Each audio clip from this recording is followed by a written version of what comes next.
Hello. Is this thing on? Should be. Let me turn that down a bit. It's my stream, not the near stream.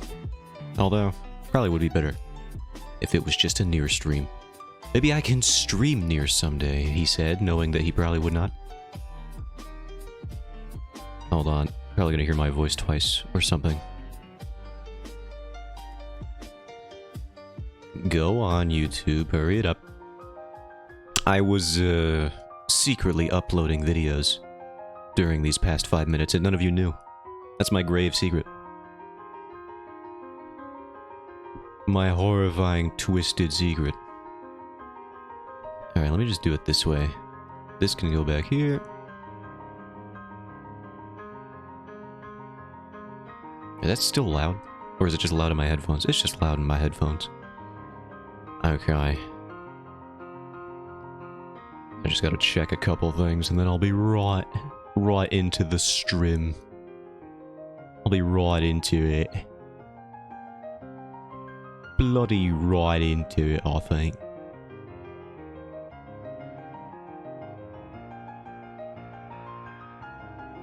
Just shit, this is my, my daily reminder of something that I should have done off stream, but just simply decided to do on stream. This is my daily incident of that.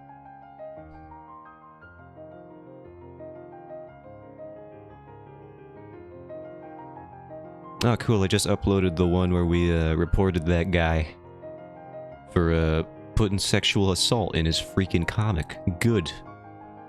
Maybe I should like that video. My VOD anyway, not the comic. Hello, Garo. How's it going? Welcome in. I'm just uploading YouTube videos right now. You know, that thing I should have done off stream, that I could have done all morning, but decided to do now. I'm just doing that right now.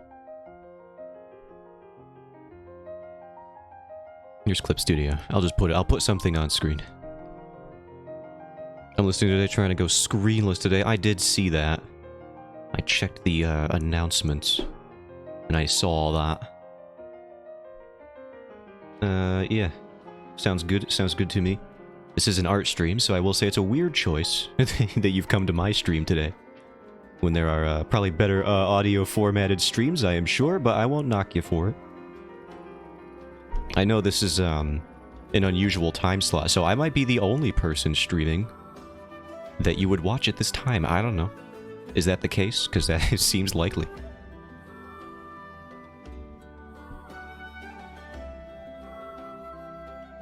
Oh yeah, I was doing this. Why is this flipped? Oh yeah, I wanted to adjust his face.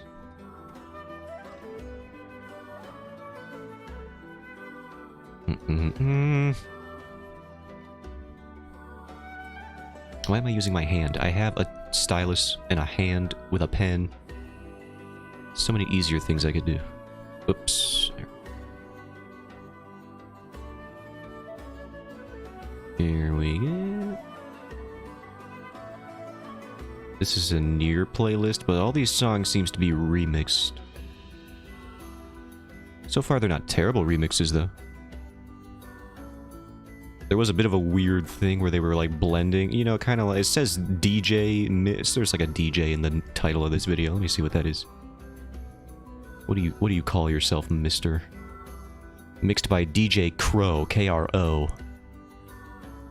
I like listening to you. I have been listening through your VODs, remember? Well, I just uploaded 2 more.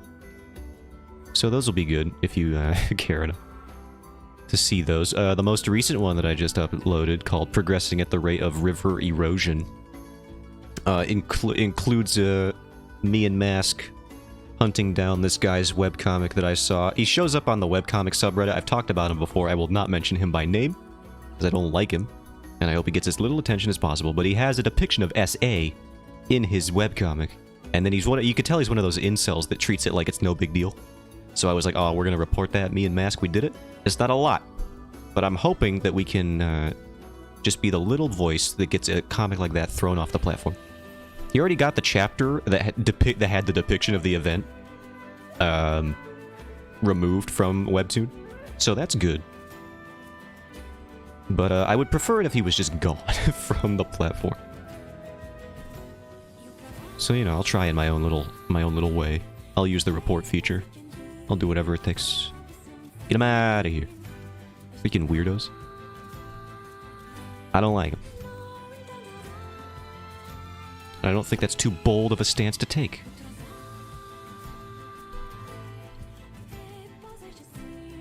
Also, yeah, I should really think about putting together like an actual copyright-free playlist that I stick to, because I imagine it is just real fun when I have those gaps of, I don't know, like 20 to 30 minutes of silence because I just decided to queue up. I don't even know what I would have queued up. Some Mononoke music, some Ghibli music for sure. They seem very litigious in regards to their copyright and music. They just strike me as that kind of company. I don't think Miyazaki would care if you asked him. I don't think he'd give a singular shite about it. He seems too old to care about most things these days. Including his son. Oh, damn, I just went there. Sorry, it just seems true. What was I talking about? But outside of that. Yeah, I'm excited to upload. Maybe I should upload it today. I wanted to leave a break between the uploads of the old thumbnail and the new thumbnail. The one with the lady with the different face.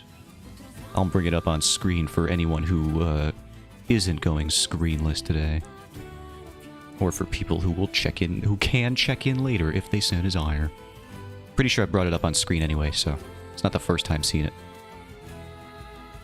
But the updated thumbnail face, I'm gonna be putting this in my YouTube thumbnails too. I'm gonna have to crop that later or something.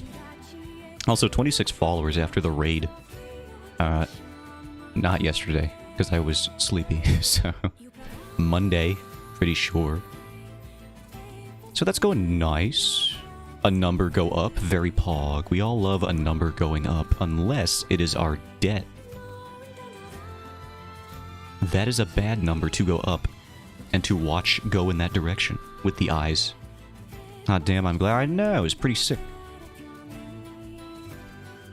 I was at, what? 20... Was I at 22? I don't remember. I think it was 22.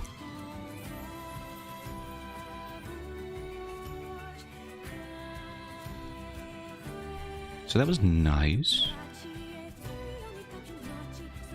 I honestly don't really care much for numbers, as indicated by my lack of ambition to strive towards the elevation of that number in any capacity. But that is it was nice to see. And I'm also fine. I'm completely fine. I would be one of those people who would be fine if I had a follower count of like 100,000, but only like 5 people actually watched. I would be completely fine with that. That way you get the benefit of having a big number, and also the small community interaction. So, you know, it'd be great. That's my desired path in life. Become super well known to the point that I can live off of it, but also have to speak to no one. That'd be amazing. That strikes me like what Henry Cavill must do. We all know him as Superman, or Geralt, if you will. He strikes me as the kind of guy who, when he's not doing movies, he's just a guy. He's just building PCs, playing video games. It's like, I wish I could do that. Star in a blockbuster every now and then. I would still be here. I appreciate it. A real one, faux show.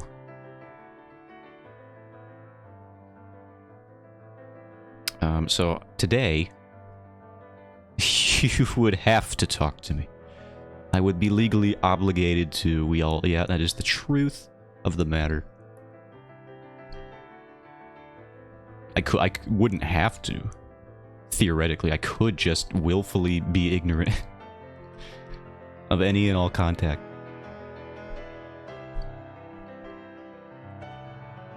Don't you do that. See, this is the kind of behavior that gets people to not respond to you. It's the putting their emote that you made specifically for them and putting it in their chat room against their requests. This is what happens. I gotta draw this helmet better. Oh, that was a good line. Ooh, we're on to something.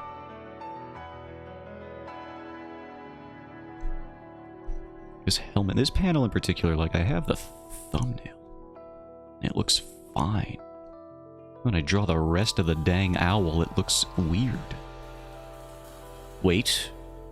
It's coming together somehow. Art is so weird, man.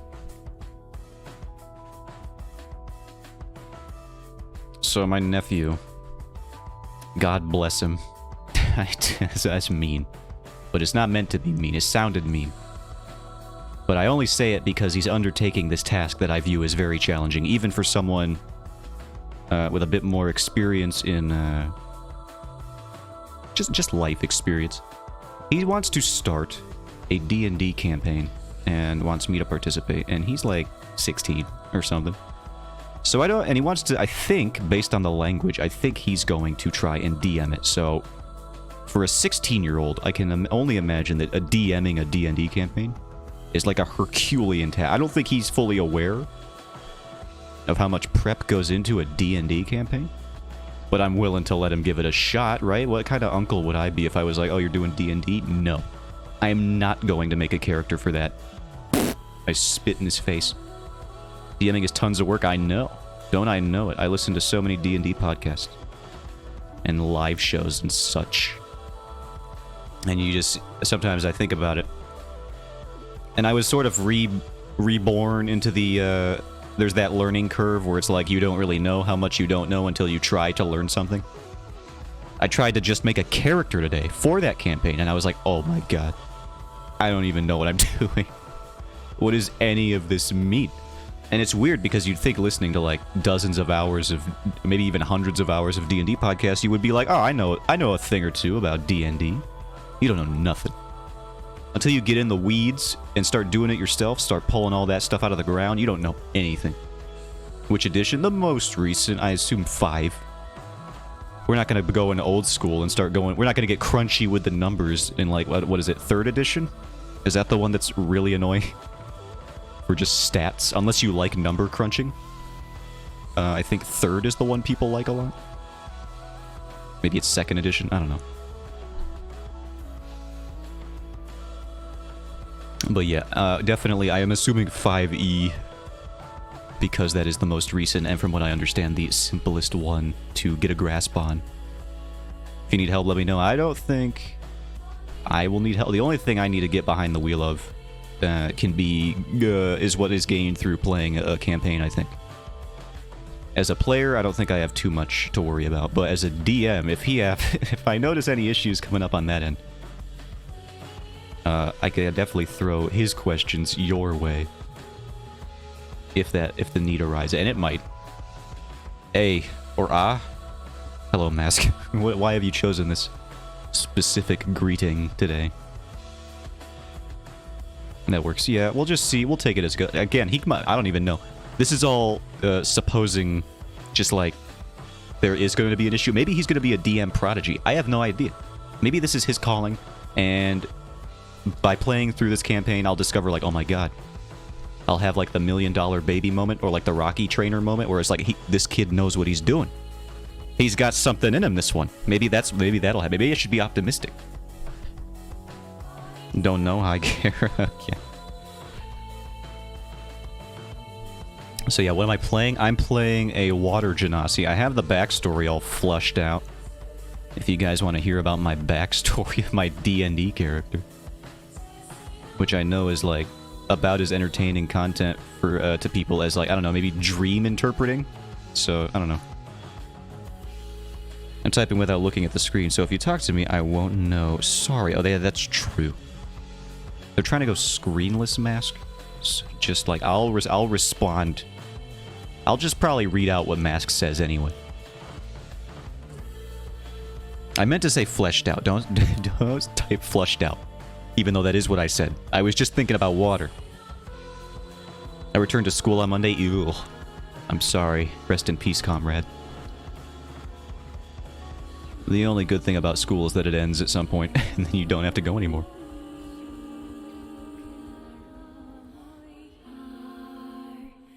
What class? I played a warlock because it factors into my gripping backstory. The whole making a pact with a deity type thing was like, ooh, don't mind if I do. Sounds very drama-laden. So of course, you have to do that.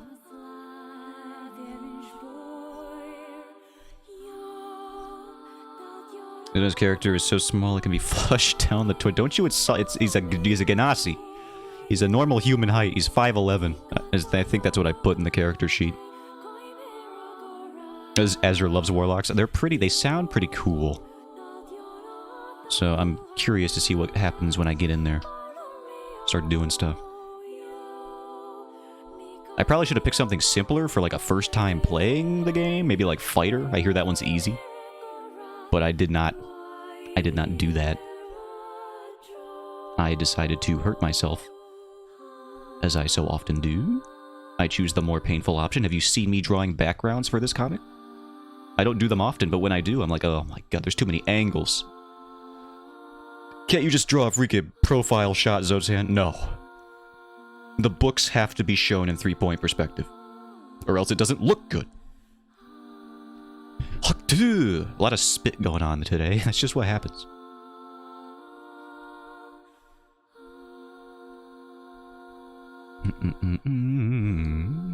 This helmet looks like trash. Get out of here.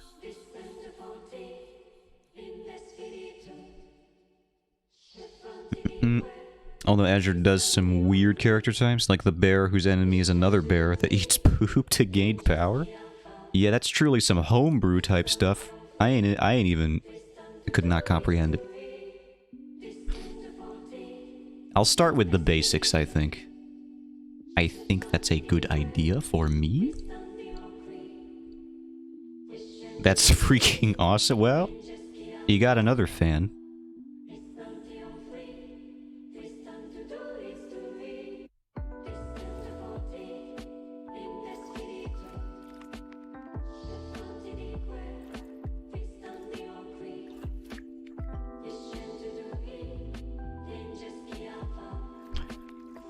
The goal for today is to finish the liner and then maybe do the flats. I'm considering whether or not I will make it to the flats. By the way, I was going to say that at like the top of the stream, but as I so often do, forgore. But now I'm remember. Or is it member? I member, that's the word. Yes, yes.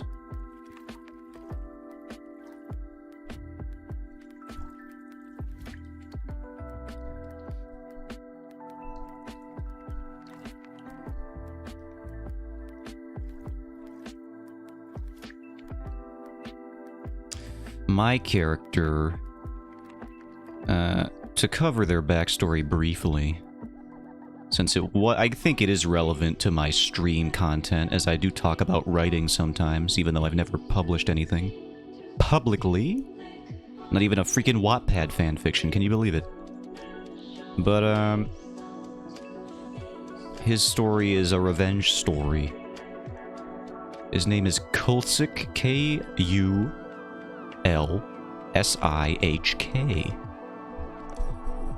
He's Kulsik the Water Genasi. He enjoys making fun characters, and I let him to see what happens. It sounds like it gets wild all the time, which I am a fan of. But Kulsik is a member of the Northern Water Genasi tribes of his land, and a researcher-explorer of an expedition group known as the Pinnacle, brought together from various tribe members of various Genasi tribes of the North. Are you guys going to play D&D? I'm going to with my nephew at some point, so I made a character in preparation for that. I'm just briefly going over the backstory that I made for that character. And their goal of their expeditions is to locate the research and secrets and the writings and culture of a tribe that can be loosely translated as the Deep Ones. Because they got secrets about all kinds of stuff you would want to find out about. They got stuff about curing disease, preserving the soul, immortality, that kind of stuff. The secret to eternal life seems pretty cool to know. But eventually, over the course of these expeditions, they start to find passages where the Deep Ones start getting very upset with something that has transpired, that is not fully documented. What is known is that they want every record of their civilization destroyed. They want nobody to even know about them because the secrets they found contain a terrible danger that they will not even make note of in their records. They don't want it to be found out. They don't want anyone to know that they were even around. And Kulsik, on his expedition, because it's comprised of it's like haphazardly thrown together, there's just a bunch of people who were doing the jobs, because it's like, there's not too much to do up in the northern tribes other than survive, so it's not like well-funded or anything. It's like a hodgepodge of random other water genasi. One of them is named, I think it's Mojusk. I think that's the name I gave to this guy. While on a particularly harsh and overextended expedition running low on supplies, Kulsik and company happen upon more ruins. It's just a really big, like almost cathedral-esque type ruin structure. And it looks imposing and important. It's bigger than anything they found before. It's the most intact structure they have. And now they know why. But Mojusk is a traditionalist, like hardcore traditionalist. He takes the words of the Deep Ones as gospel. Because they're like this ancient race that were around where their tribes originated from. So they don't even know. They could be like a precursor to the modern water genasi. And he's just like, he's very into that. So when they started finding this info about the Deep Ones not wanting to be found, he took that very seriously. And he started to dislike Kulsik, my character, for continuing or wanting to continue the expeditions. So he's really just looking for any reason to get the expeditions shut down or whatever. Just sort of disband it and just leave. But on this harsh expedition to this big cathedral-esque structure, Kulsik is attacked by a horrible beast that I have not decided yet, but some kind of pack animal. The dungeon diving of your backstory sounds like a cool campaign idea. I know, right?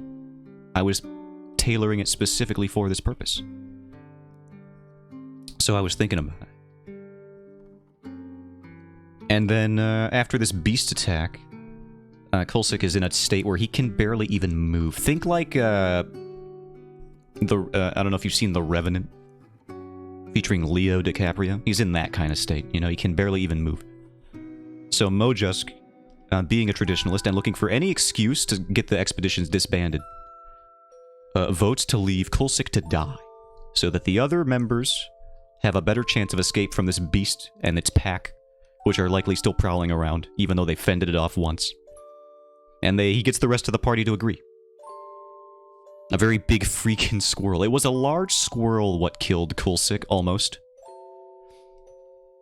So everyone agrees Kulsik is very pissed off because he's still barely conscious. He's not dead yet, but they think he might as well be, so they're just like talking about this openly in front of him. And while he's dying, he gets something stolen from him that's very important by Mojusk secretly.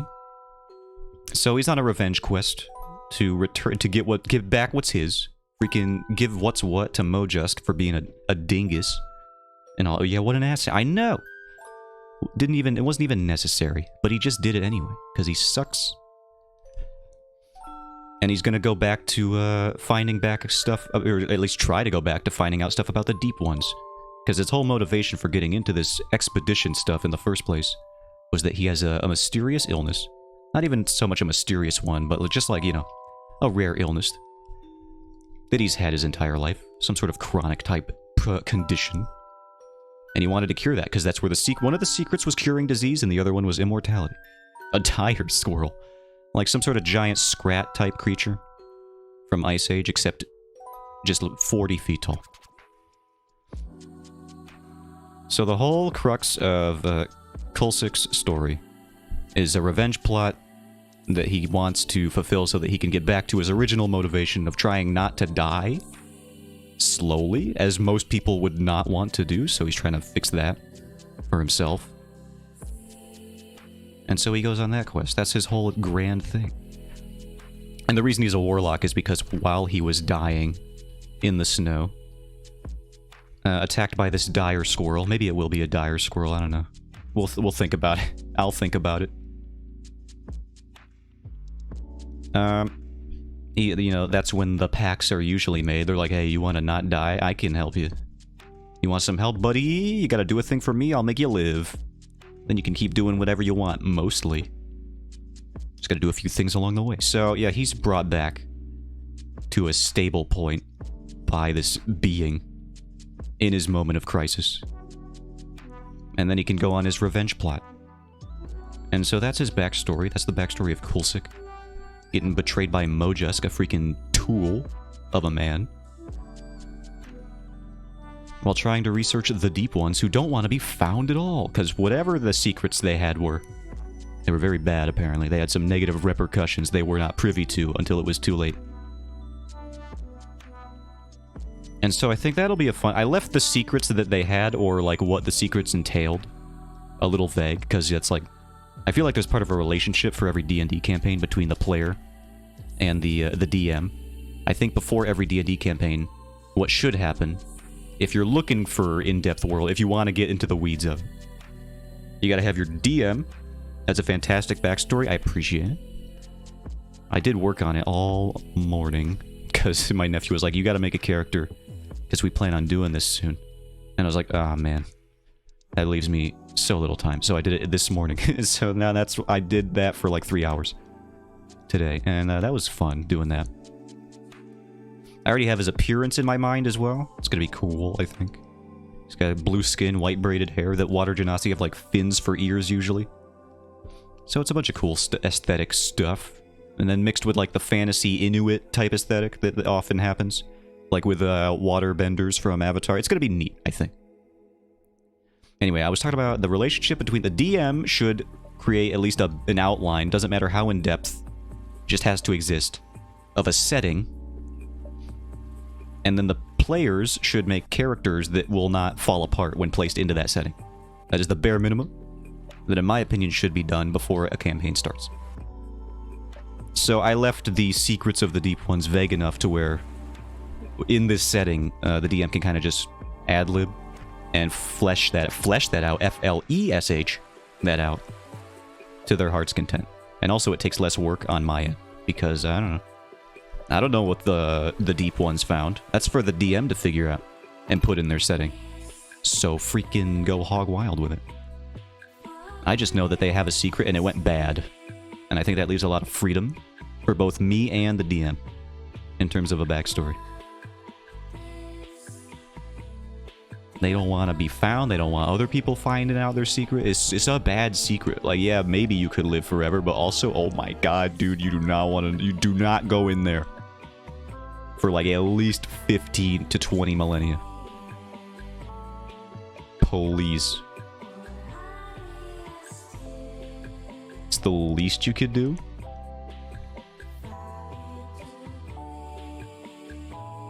I am liking this redraw of this panel a little bit more than what we were working with Monday. So that's nice. It's a bit of a lengthy backstory. I'm a little intimidated. Or I guess I might be a little embarrassed to drop this in the lap of my 16-year-old nephew who has never DM'd a campaign before. But I think the reason me and my nephew have such a rapport, or have had such a positive rapport over the years, is that I treat him like I would treat anyone else. That's kind of my modus operandi for people who are slightly younger than me. I don't treat them like they're slightly younger than me. I treat them like they are a peer. Because I find that generally gets my points across. But, you know, people just want to be treated like people.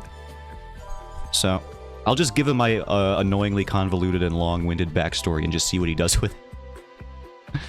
You know? He might throw away half of it. He might forget some of it. I don't know. The whole point is to just give it to him. And then I always have it if I need to bring it up. So it's like, you know, it's all good.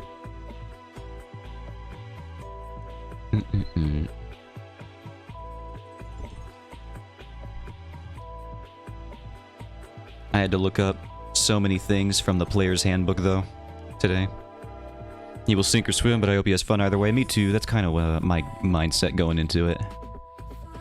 It's like I'm not expecting freaking Matt Mercer level, you know, comprehension of the rules and how to build a world and a setting and incorporate like these intertwined storylines from all of you, from your like your 5 or 6 players. But whoops, tap my microphone. All I'm asking is that it's fun while we're doing it. That's all you can ask for. Not everybody is going to be like me and get hyper into it, like the actual roleplay element of it. Some people just want to play the game. Roll some dice. Sorry, there is a plural for that. And it is dice, and I knew that, and I don't know why I didn't say it. Oh yeah, I tried to emulate Pikmin 4, but because it's so new, I didn't have the digital keys for it. Is that keys? What is KYS? Other than a very mean thing to say in a multiplayer online gaming lobby. That I have never ever said, nope. Can't prove it. If I ever did say that to somebody in an online lobby, I would know them from high school, so it wouldn't even be that bad. It's a joke amongst friends when you say it like that. If you say that to someone unironically, though, that's you might want to look inwards and wonder why you've gotten to that point in your life. Keys, yeah. Why are you emulating Pikmin 4, Bass? Don't you know that's illegal? Don't you know you're not supposed to do that? The multi-billion-dollar corporation that made it is gonna starve. And it'll be your fault. Don't you feel bad for poor old Nintendo? I don't. Frick 'em. How dare they? And that's not even a how dare they in relation to anything specific. Just, I'm sure they did something wrong recently that warrants a how dare they. So I will give it to them. How freaking dare they? Do whatever that was. I like the funds to play with the Pikmin. Yeah, I know. I know your situation. I'm keen to it. And so I hold no judgment. Also, I've pirated things before, so it'd be a little hypocritical for me to be like, that's morally bankrupt of you. How dare you? In full sincerity, I could never. You wouldn't download a car? I wouldn't? You don't think I would? Anti-piracy ad campaign from the early 2000s. You don't think I would download a car if I could? I would absolutely download a freaking Mazda. You have no idea. I would download that so fast. 3D print it into my garage over the course of like 37 weeks, but I would have a car by the end of it. It'd be made of plastic, I think, but I would have one. It's always morally correct to pirate Nintendo. Well, I wouldn't go that far.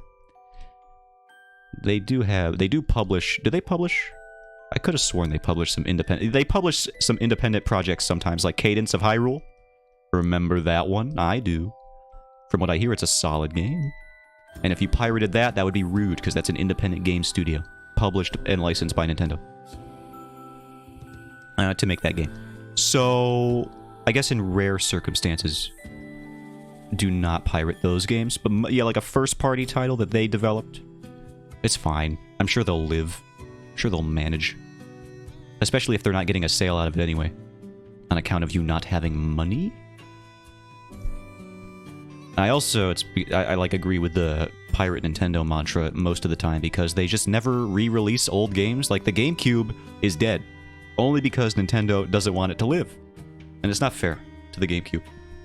It's such a good console. Some of my favorite games are on the GameCube. One of my favorite games of all time, if not my favorite game of all time, started on the GameCube. Freaking Twilight Princess, loved that game. Freaking unhealthy amount of nostalgia for that game. It was just the perfect blend of aesthetics at the perfect time of my life, and I was like, oh yeah. This is gonna define me on some level for the rest of my entire life. And I didn't even... It did, and it has, and it will continue to do so.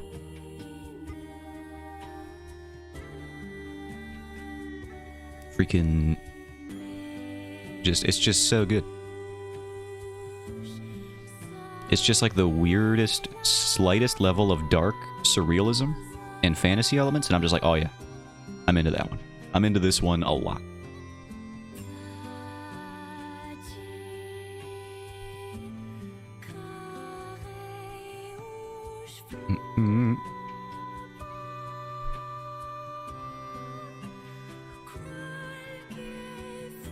This doesn't even sound like a remix. This just sounds like the song. Excuse me, Near remixer, you kind of dropped the ball on this one. This is just the song. I thought you were remixing stuff, not just making them. But again...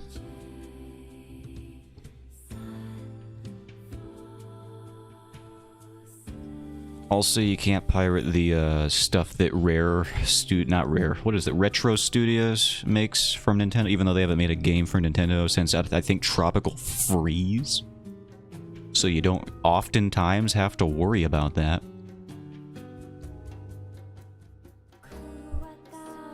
But supposedly they're making Metroid Prime 4, so... Although the jury's still out on whether that's real or happening at this point in time.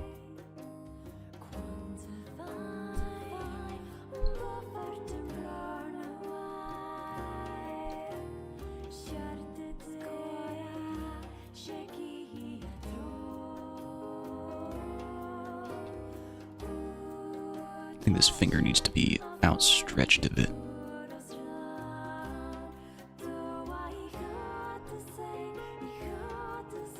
I love this duet.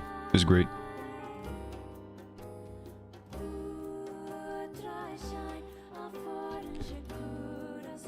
I was thinking about this while I was working in my grocery store job earlier today. Does anybody know why we somehow managed to let the I can't believe it's not butter product line exist at all? Because if you think about it, if you let that happen with any other product line, any other industry category that is edible, it just doesn't work. And it's repulsive. I can't believe it's not butter. Somehow, that one's fine. But if somebody came up to you with, I can't believe it's not ground beef or something, like, no. That's why would you? What is it? What if it's not ground beef, then what is it? I can't believe it's not lettuce? What is it then? What have you put in front? What have you provided to me? I can't believe it's not lettuce. I can't believe you've given this to me. You've put this atrocity, laid it before my feet. What's wrong with you? And yet, for some reason, I can't believe it's not butter is accepted as a normal thing. Literally any other product line. And you suggest a synthetic alternative to it? No. You're getting laughed out of the room, or you're poisoning someone, or both.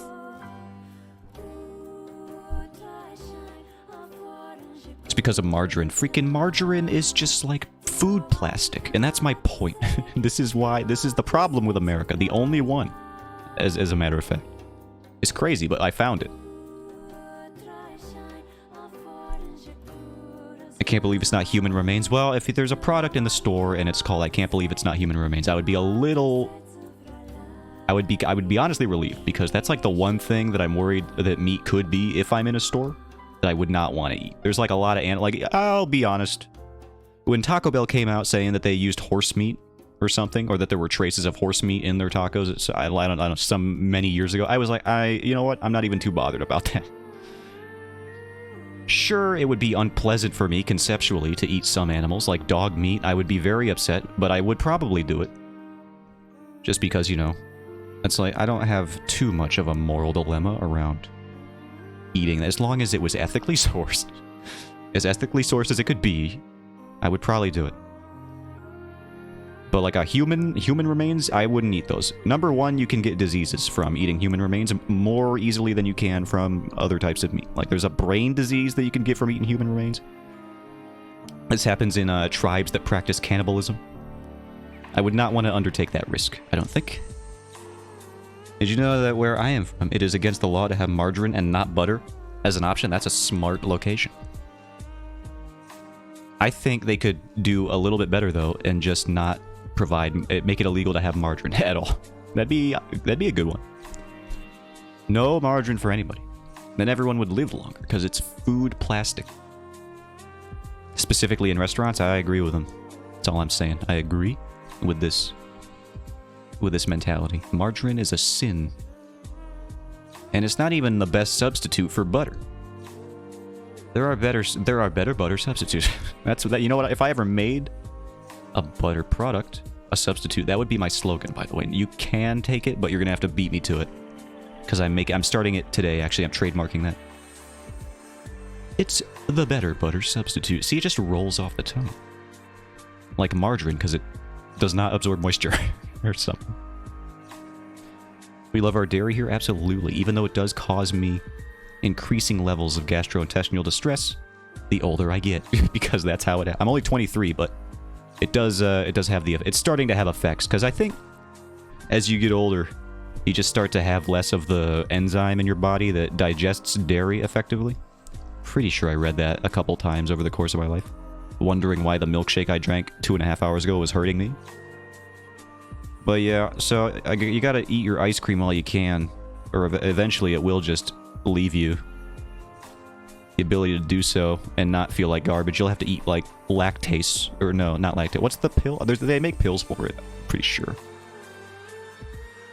Or I guess it would be supplements. Pills sounds a little too medicinal, a little too clinical, a little too pharmaceutical.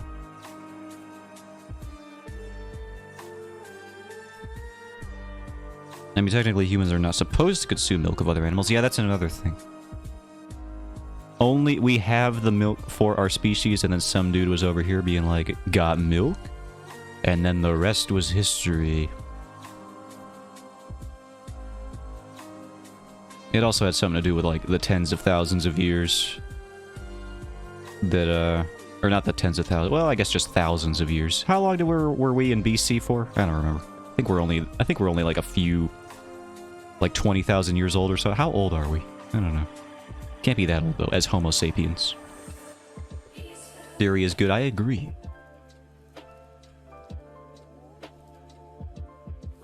I can't draw the shoulder to save my life.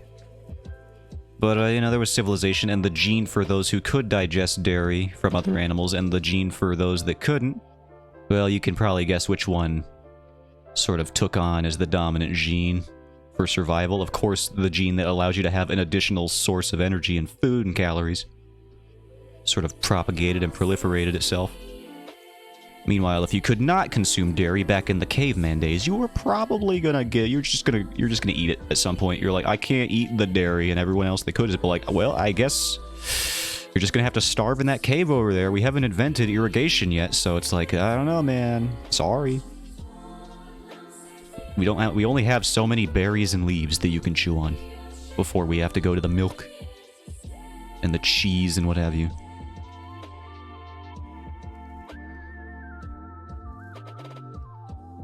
And then the rest was history, or something.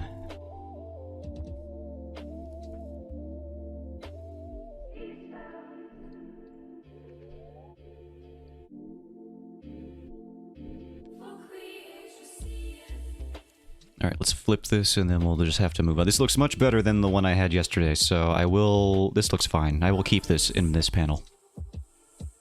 Also, I thought of a cute little interaction for this prologue, so it's gonna be nice. We're not gonna get there for a bit, but we will get there. We will get there.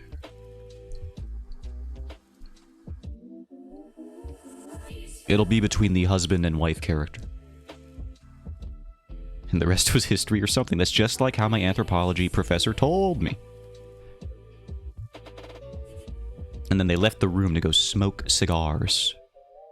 I think. That's what they said they were doing, so it could have been even worse. That's what they were willing to tell us was happening, so who knows what was actually happening. No, I didn't have a professor ever leave to smoke. But I did have a professor, I had an English professor. And I don't know why I was taking English classes in college. It might have been some elective that I had to take. For like communications or something, I don't know. But he just did not care about the schedule or notifying us when he was or wasn't going to be there. Like, you could tell this dude was on tenure because he just did whatever he wanted. He had a kid who was out, who was like sick at home or something. He's like, all right, guys, I'm going to call class early today. My son's home sick from his elementary school, and I'm just going to go check up on him. It's like, oh, okay. Later, dude. I didn't know you could do that. I didn't know you could just decide that your shift ended as a professor. That's awesome. More power to him. I mean, I'm sure even as a college professor, the pay is still not what it should be, so... Any excuse to leave that profession... I mean, I know we paid for the courses, but, like, let's be honest. It was an English elective, an optional course. It was not a contributing credit to my major, so... although I was paying for it, I more so viewed it as a stepping stone. Rather than something I felt the need to actually learn from. So, it's like, you know... If we leave early, that just means I can go home and... Well, when I was in college, I didn't have a job, because I would do jobs over the summer for the semester. For the semesters, I should say. So I would probably just be going home to play Dark Souls or something. That sounds like something I would have done in college. I was not the partying type in college, so... That's more likely to be the case. And especially when COVID happened. Because COVID happened during my last couple of semesters, my last year in college. And we swapped to remote entirely. You could just literally tune out. As long as the class didn't require you to turn your face cam on. And your only excuse had to be that, like, I don't have one on my monitors. Which is what I said. Because at the time it was true. You could just do whatever you want.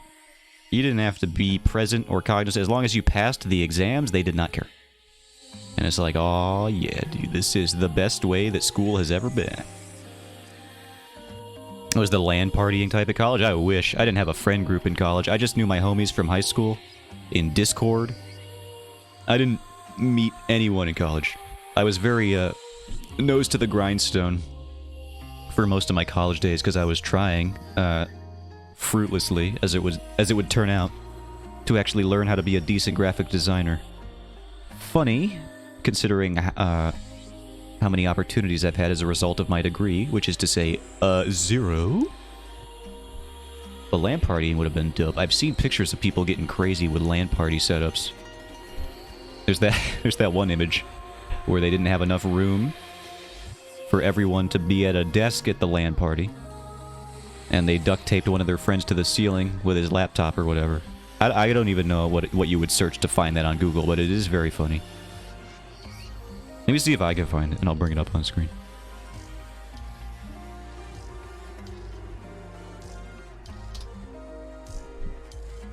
Oh yeah, no, it was actually like one of the easiest things to find of all time. That was so easy.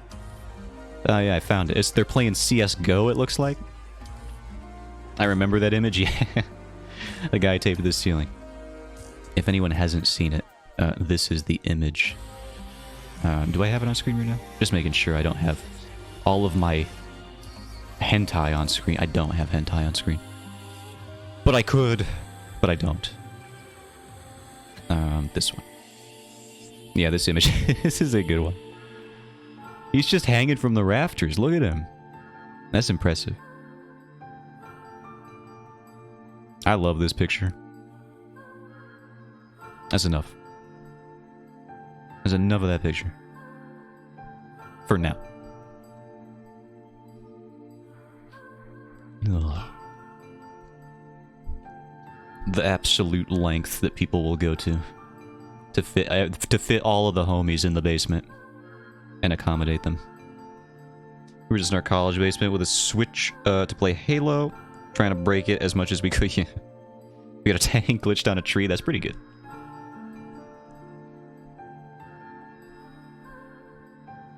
I wish I knew more about Halo glitches because I would love to do that. That seems like a game that you could break wide open like a freaking walnut.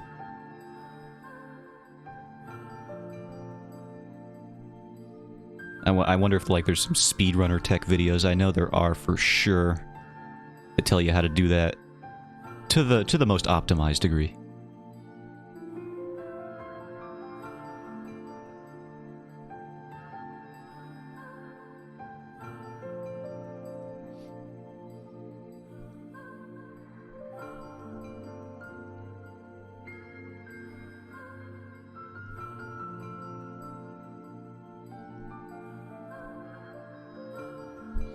Someone stood on the tank and fell with it. They had a chance to either die outright or be flung into the skybox. I've never glitched Halo.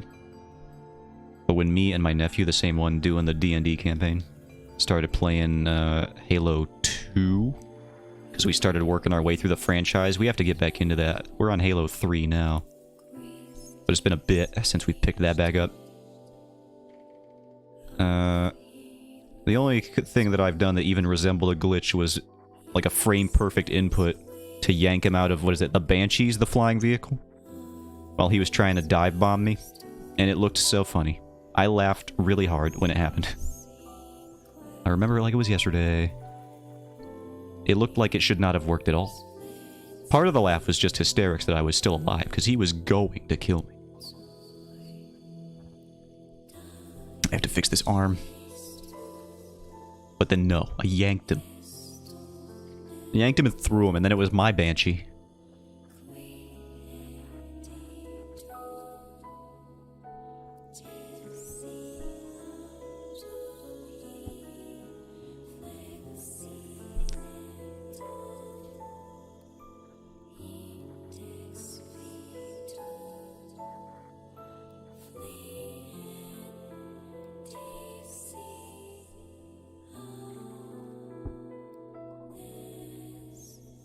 I've been looking at some more, while I'm on these clothing folds, I've been looking at some more Dana Terrace art. She, for those of you who don't know, creator of The Owl House. Great show. Recommend it. Liked it way more than I thought I would when I started it. Phenomenal. But as an artist, she's also just really good. Just like freaking sick with it. She's got the skills that obviously let her create a show.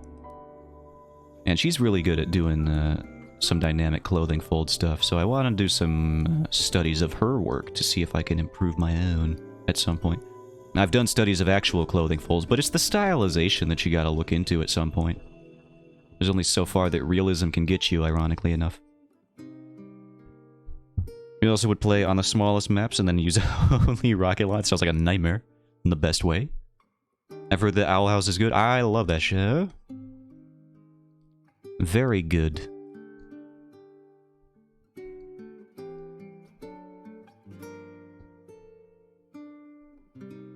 It's just a shame what happened about Season 3 and how they had to reduce it to a measly 3 special episodes. Because you could definitely tell that the crew had bigger ideas in store before Disney was like, we don't... What is that? A gay couple in your show? And yeah. And then they did their typical Disney thing, which is throw a hissy fit about it. Behind the scenes, of course. They can't just come out right and say that these days, but we all know why they canceled Season 3. Or, you know, did what they did to it. F you Disney, absolutely F you Disney, 100%. Freaking homophobic mouse. Can't believe this.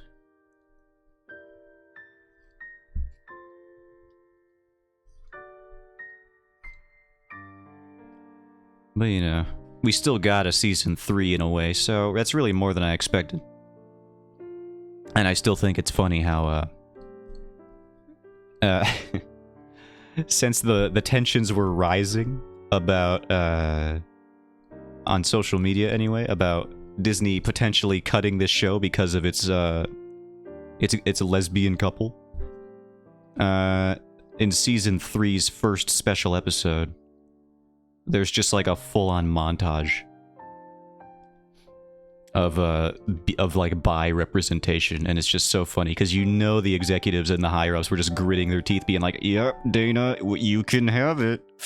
Yep, because if we say no, you're gonna go public about it." And it's just like you could tell they didn't want it, but so Dana was like going all out, got free reign basically to do whatever she wanted. So funny. And then they make Disney in Florida a safe haven for queers. Is Florida a safe haven? Is this ironic? Because I don't think... Yeah, Florida sounds like a nightmare.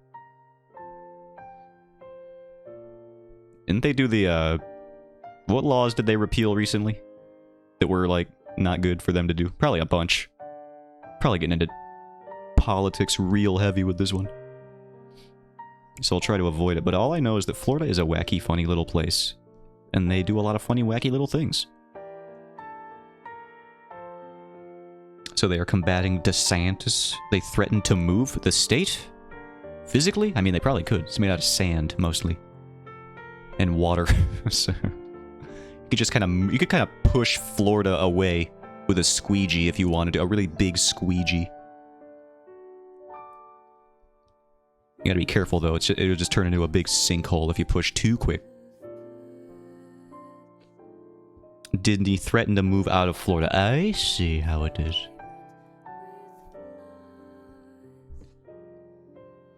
That would be a very interesting development.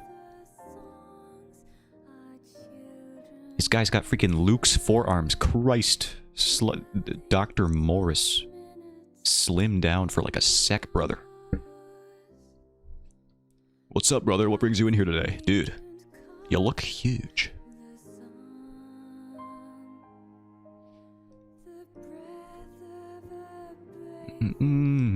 Oh, ladies, what's good? That's right, that video's great.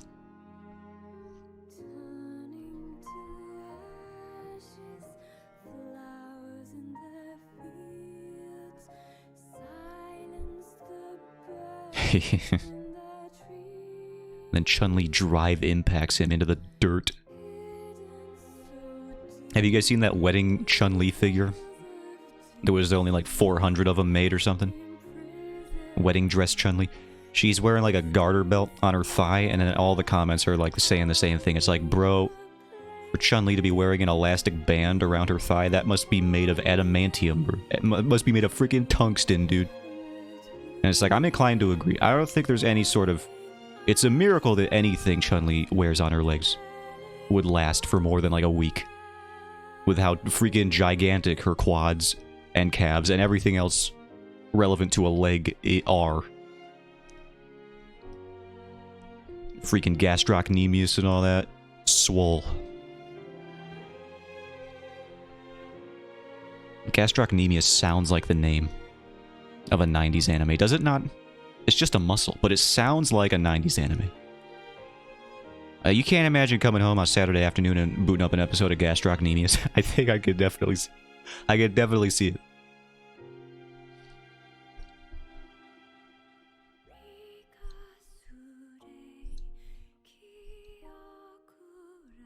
It would come on right after Dragon Ball. Dragon Ball Z, Dragon Ball GT. That's what it would come on after.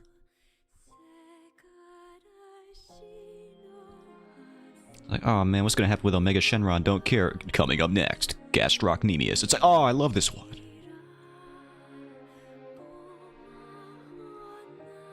And then later, Inuyasha. Ew, boring. Sorry, that's all the Inuyasha slander I can produce. Because I know people like that show, and I don't know why. It's so boring. To me. To me, I will say. I'm sure the manga's great. The anime is so boring. So, could you like the figure? Yeah, I could like the figure. I can find it. It'd be too hard. Chun-Li wedding dress statue. There's only like 400 of them.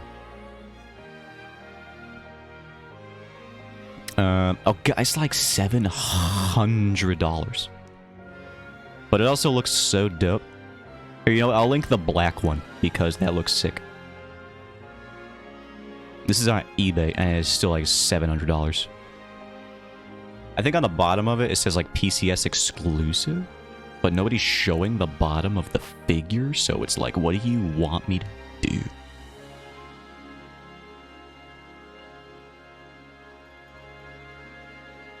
Very rare antique bust of Saint Cristo de Limpias. $429? Alright, eBay. Alright, eBay. Weird. But fine. Here, this eBay... I'm linking this eBay listing because it has a bunch of angles, so if you wish to look at it from a variety of angles, you could do so. That's the figure.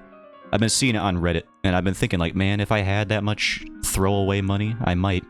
Because it looks pretty dope. And the garter belt is very funny. People talking about it is very funny. What's up, Steak? Just got here. Why y'all being degens? What do you mean being a degen? I said there's a Chun-Li figure going around on Reddit.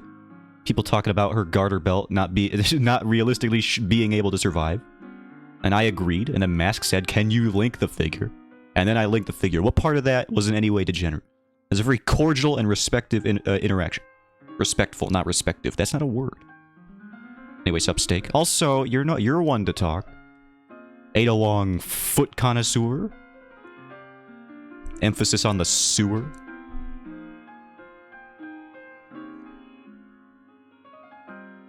It's to cart. You don't have that money. You don't have Chun-Li wedding statue money. I never said I wasn't. Well, you got me there. As punishment, you will have to recount to me a very in-depth story of your D&D character that you definitely have at the top of your mind right now. So, go. I did it earlier, so now you have to. It's the punishment for today, for accusing us of being degenerate. I went on a whole long-winded rant about mine. Not rant, but explanation. Since I made my first D&D character earlier this morning, I gave him a backstory, and I think it turned out pretty good. I do think that when I actually get into playing the game, I will flounder for like at least several hours, or several sessions maybe.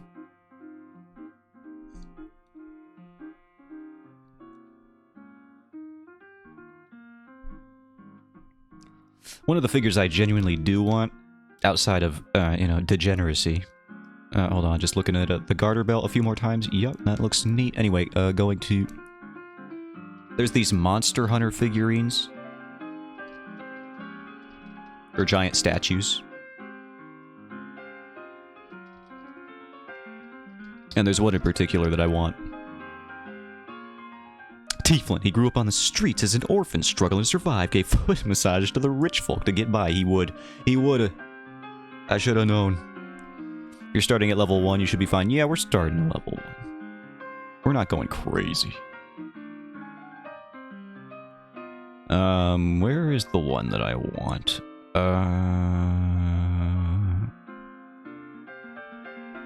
I know they have one. Oh, here he is. My boy. I want this one. This link looks long.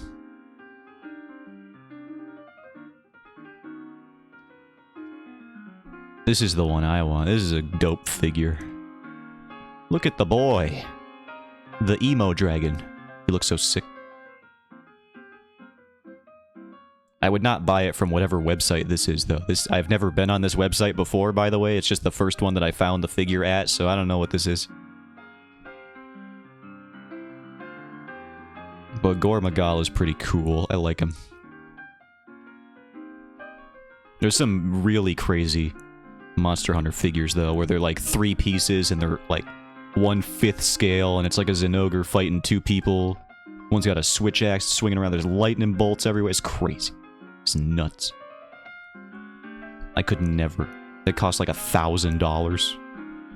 Maybe like $1,200, $1,300. Big expensive pieces.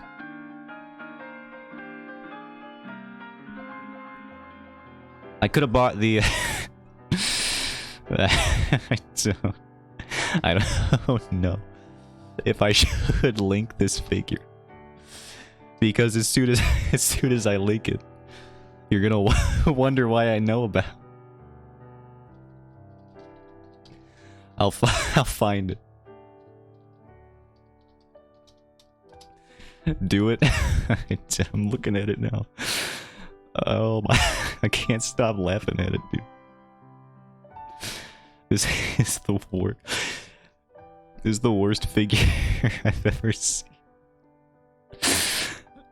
I can't believe this. Okay. Am I gonna have to look at the screen? You might not want to, but you might want to. I don't know.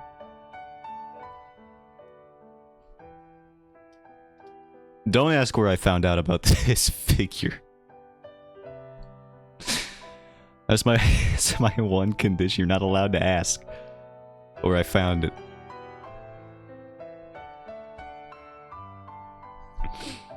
Oh gosh, the funniest figure I've ever seen in my life. I'd buy it. Oh my god. Quietly as a car. Your silence is deafening. We all heard it.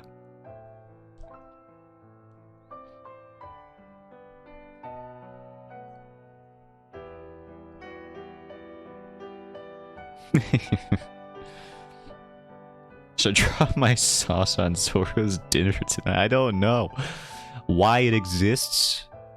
It was very funny though. The first time I saw it, I think I cried. I think a tear escaped my eyelids. Which is not where tears come from, but that's where it came from that day.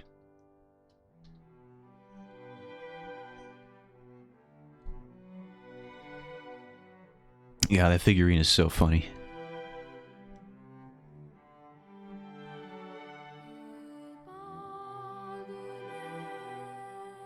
Replaceable birds, hard, soft hot dog. Yeah. It gets worse the more you delve into it. And by worse, I do mean amazing.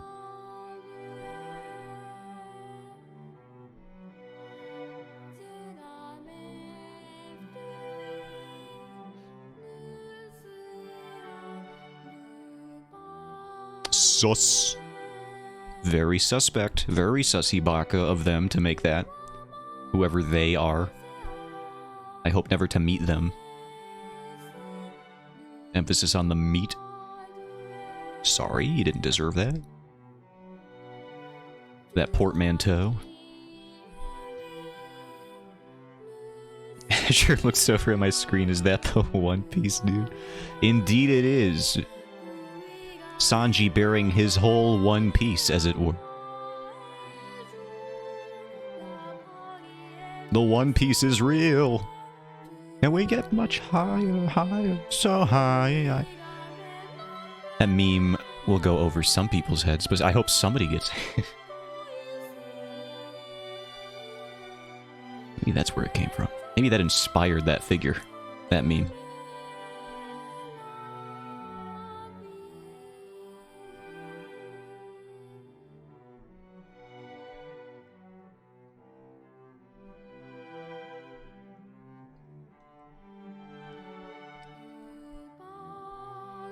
Zoro, I see you are a man who believes he is the only one who can wield 3 blades at once. Observe. No.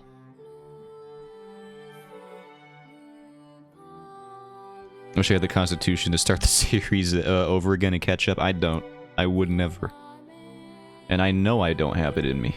So I just kind of quietly resign myself to that fact.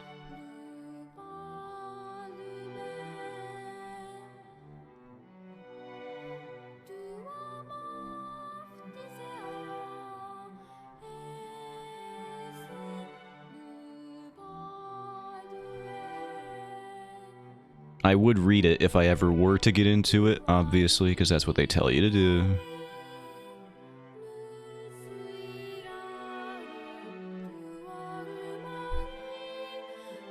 Excuse me, did the Monster Hunter song just Numa Numa Yay me? Did I hear that correctly? I hope not. She did it again. Stop.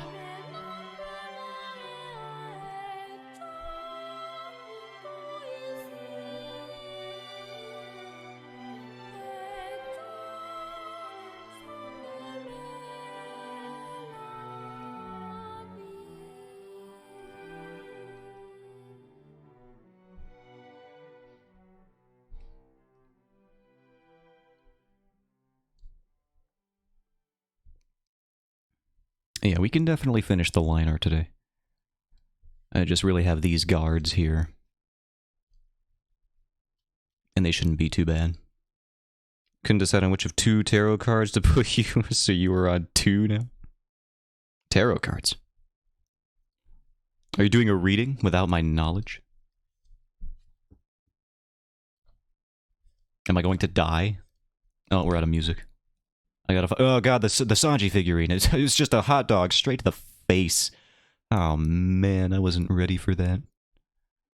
I gotta prepare myself every time I bring that up. I had my walls down entirely. No, the fan art. I asked you about it. Oh yeah.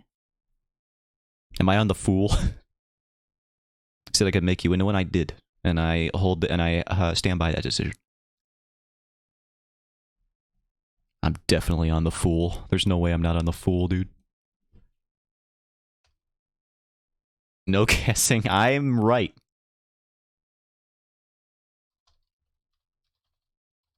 That's all I need to hear.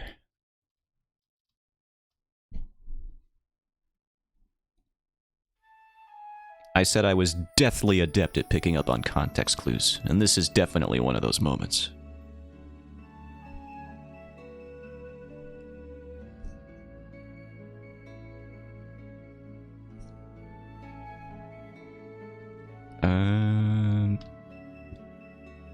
This guy's looking a little thick in the midriff, and he is not one of the characters intended to look that way. Do I have a thick character? I feel like I've talked about this before. I don't think I do. I think all my characters are toned. At most, I think one of my characters has a dad bod. But like a muscular dad bod.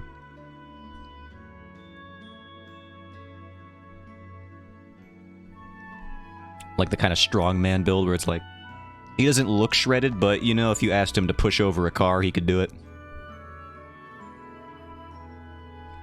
That kind of dad bod.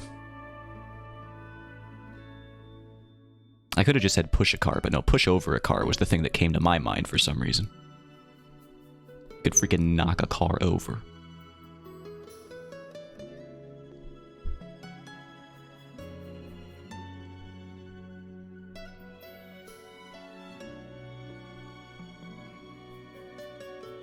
My protag gets muscular at some point, but she doesn't start that way.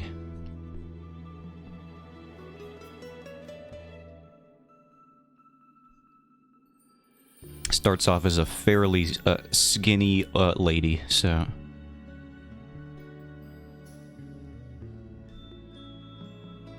Although I do have her adept at rock climbing. Or climbing in general, it doesn't have to be on rock specifically.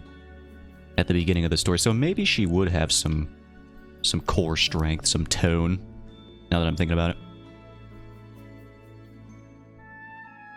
Recontextualizing my own character. While I'm making the series, that's just the kind of thing that happens.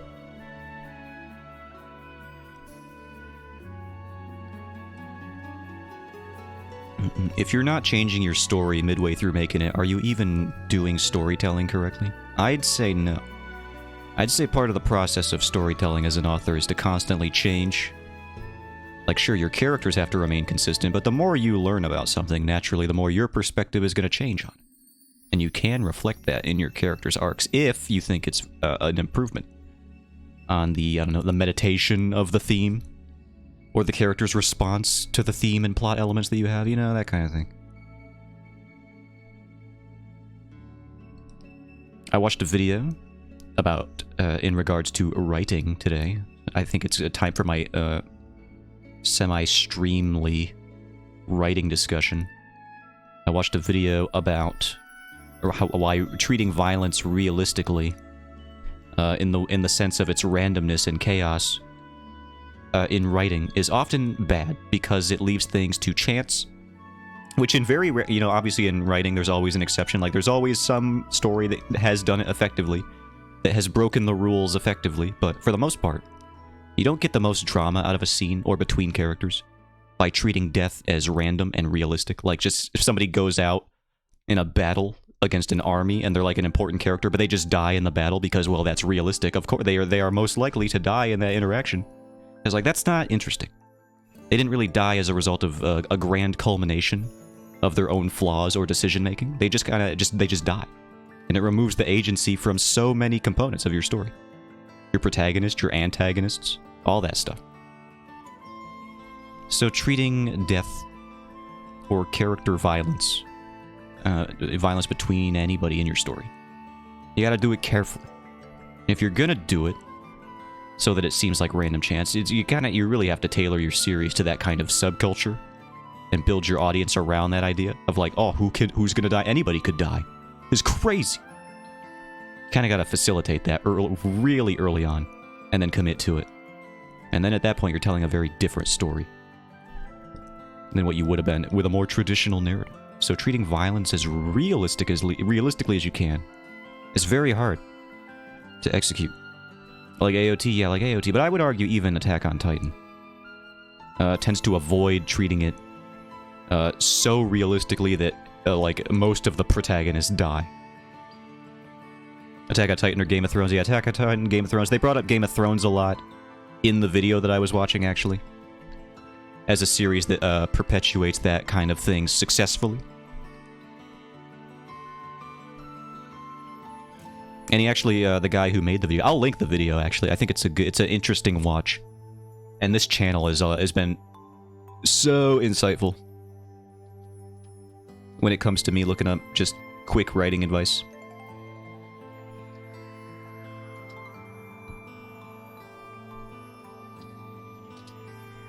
But I would say reasonably so for an anime. Yeah, for an anime, yeah, absolutely. AOT characters get some plot armor at point, but reasonably so, yeah.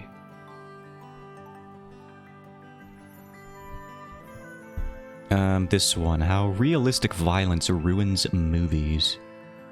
He mainly talks through screenplay, but his advice really applies to all forms of writing, I've found. Very translatable advice.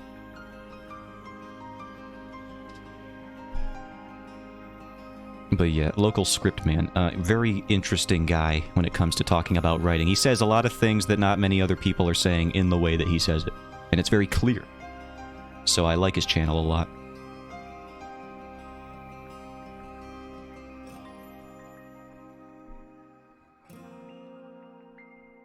He brings up Game of Thrones a lot in that video, and some examples on why what seems like realistic and anybody can die culture around the show and its cast actually still ingrains itself within like a sense of drama and character motivation. So he actually talks about that series specifically and how it subverts the idea that you think anyone can die, but it's all like being handled in the background. And he talks about how sometimes stuff just happens in Game of Thrones to specifically circumvent a character death. But yeah, needless to say, very spoiler-heavy video if you haven't seen Game of Thrones, that one. So, caution to that. Saved for watch later. It's a good video. It's a good video. I like that guy. He's very helpful. And he also kind of reiterates my biases when it comes to writing a lot. So I tend to agree with him in a lot of ways. Like when he says characters should focus around themes, he's very heavy on theme. And making sure that any plot beat or moment between characters is centered around a theme. Or at least something that facilitates character drama in an interesting way. So, you know, I agree with a lot of stuff he says, and he says a lot of things that I like to hear. But in a way that a lot of people, it's just genuine. You could tell it comes from a place of experience. And he's very insightful, but I think he's like just out of college, if not still in college. But he talks about clients, like he's some of his video descriptions say he's a college student, but then some of his other videos say he still gets work analyzing actual screenplays. So he's definitely successful already for what he does, with what he does. So I trust his advice. A lot more than some of those videos where you like listen that they bring on the director of some short film that won like 2 awards, and then the director never did anything else ever again, except to do interview circles. It's like I've seen those types all over the place. Won some independent film award, and then it's like, well, here's what I think about storytelling. It's like, I don't care what you think about storytelling. What did you do? Nothing? Sounds harsh. But you do have to keep in mind who you're being taught by. And you need to see if they actually have the backing to, you know, to back up their own words. What's their ethos look like? That's the one that's credibility, right? I don't know. It's been a long time since I was in a literature class. Or a debate class. I never went to a debate class, luckily. Or a club, for that matter. Because debating makes me angry. And it does not, more often than not, is never actually about debate. So it's like, why are we even here? Just to suffer? That's what it seems like.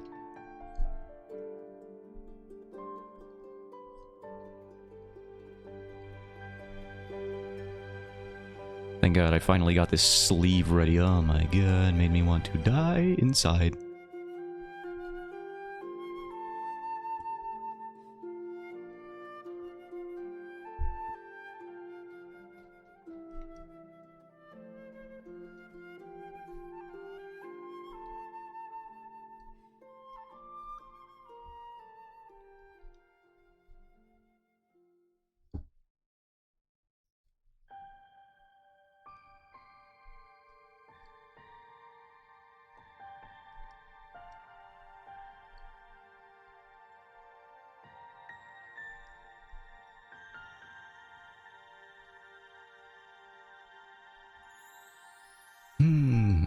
How long's it been? Oh god, we got like an hour only? God, I work on this comic and I just think it's never gonna get done, but I have all these moments I want to get to. That's the plight of the comic maker.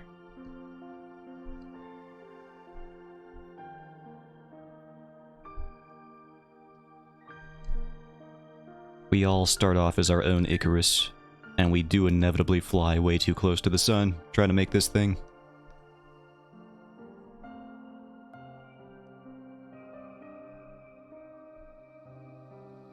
I'm excited to see what happens in this comic. I'm trying to get it out there, I swear. Oh my god. Maybe I should just no-life it until the prologue comes out. I already barely have a social life outside of the few interactions I have because of my job that requires me to be awake when everyone is asleep and asleep when everyone is awake. Like freaking Santa Claus. So, you know, maybe I should just fully commit. Just no life in this thing for as many hours as I have available until the prologue is out. It's all good, I'm enjoying the process, I'm glad, because the process is all I got right now to offer. That and those test pages that are still there if you want to keep browsing those. I noticed a typo in it though, so maybe don't look too much at those. It's not really a typo, I put the apostrophe in don't after the T instead of before the T. And I noticed it, and I didn't even notice that was how it was on the actual page. And that page has been made for like months now, so because it's a chapter 1 page, which I made before I even started streaming. So that would have been an oopsie. Now I'm gonna be really paranoid about every page I upload. I'm gonna have to check every single one like 4 times. That's my biggest pet peeve when I see comics on Webtoon. Is like, oh no, a typo, my immersion. It happens so easy. So to be hypocritical on that, I would be, oh my god. Ugh. Reading the test pages daily until the prologue comes out. Don't do that. It's not even gonna make sense when that happens. I did notice that. Yeah, me too. I found it. I found it. If you ever do find that when I release an actual page, please, for the love of God, let me know. Because it might not seem like a lot to people who didn't make the page, but for the guy, me, who made the page, that is my biggest... I can't believe I've done this. I can't believe I put this into the world and people had to look at it. I'm ashamed. I can't believe it. I need to go into the woods and on a spirit quest and resolve all of my internal struggles over this one problem.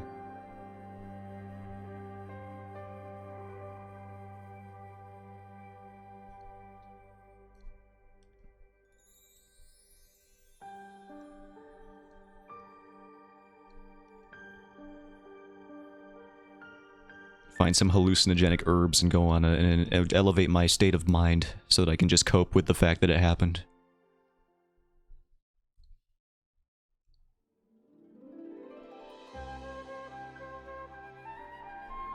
Also, this looks wrong. I need to fix this.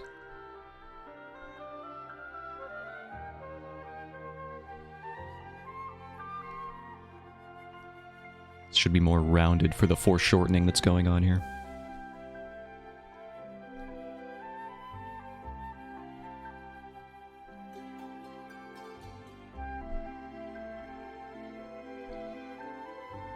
Zotian does herbs. Do I? Did I say that? I probably do. I don't think I phrased it like that, though.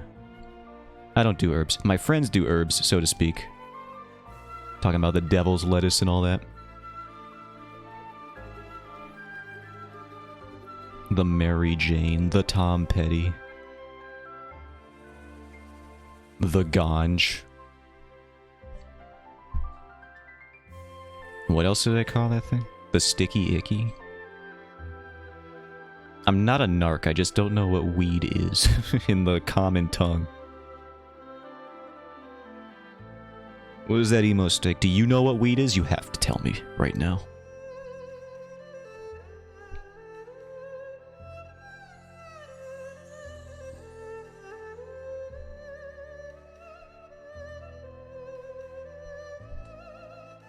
The cabbage of the gods.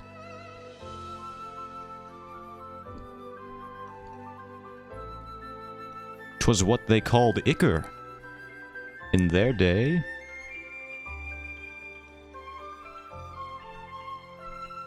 Or what's that thing that they always say in young adult fantasy novels? That that drink. Drink of the gods. What is it? Nectar? No, it's not nectar. What? Ambrosia. That's the one.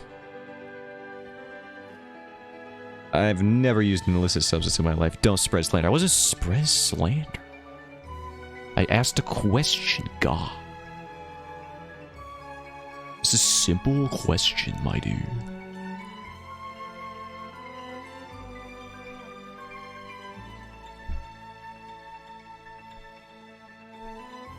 We all know that the only substance you've ever been high on is life.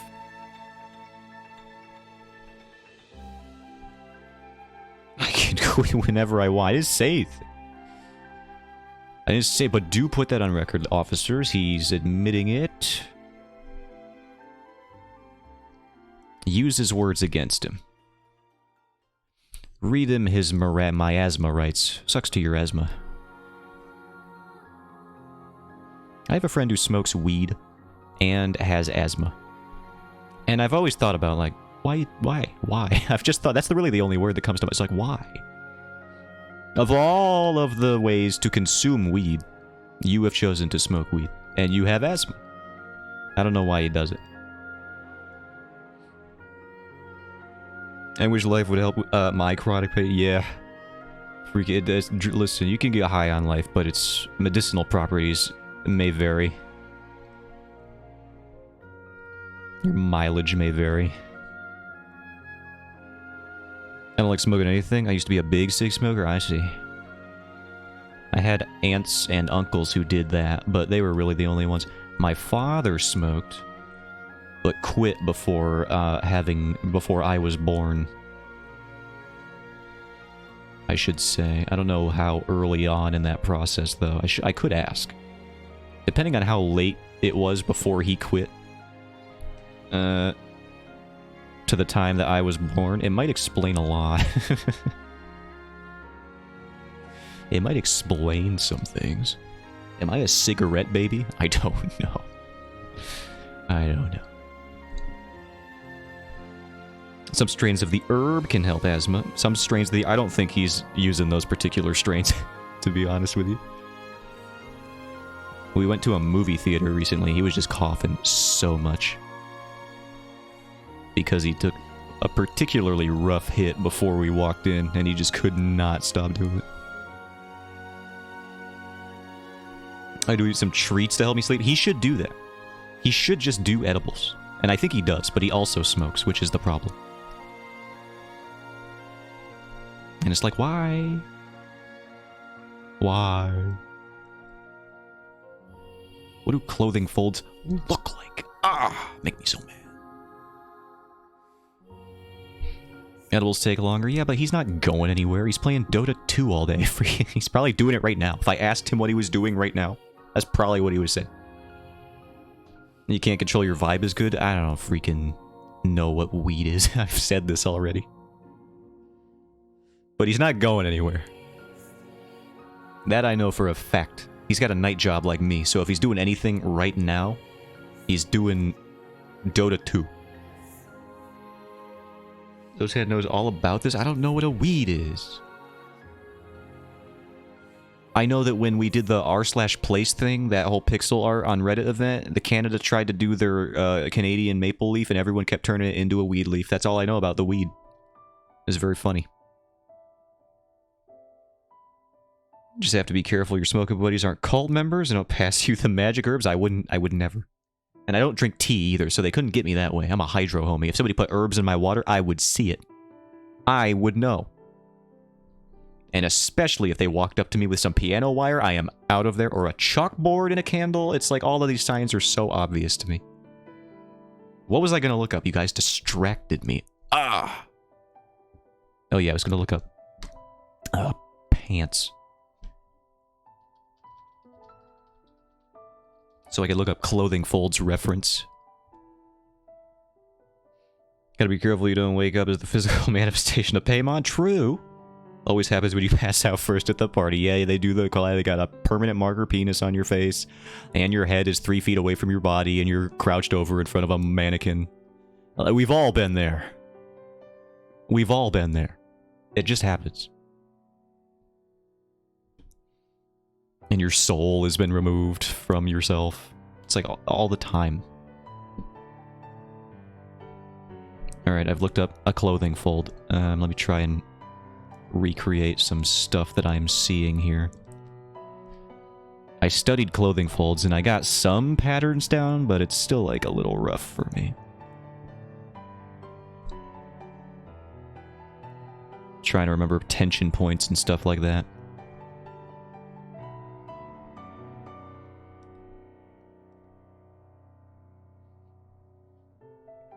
What soul I am, Ginger? I don't know. I just know in the movie we saw that there was a soul and it escaped his body and then he was replaced with the soul of the King of Hell Paimon. It's like pretty standard stuff, but it's still, you know.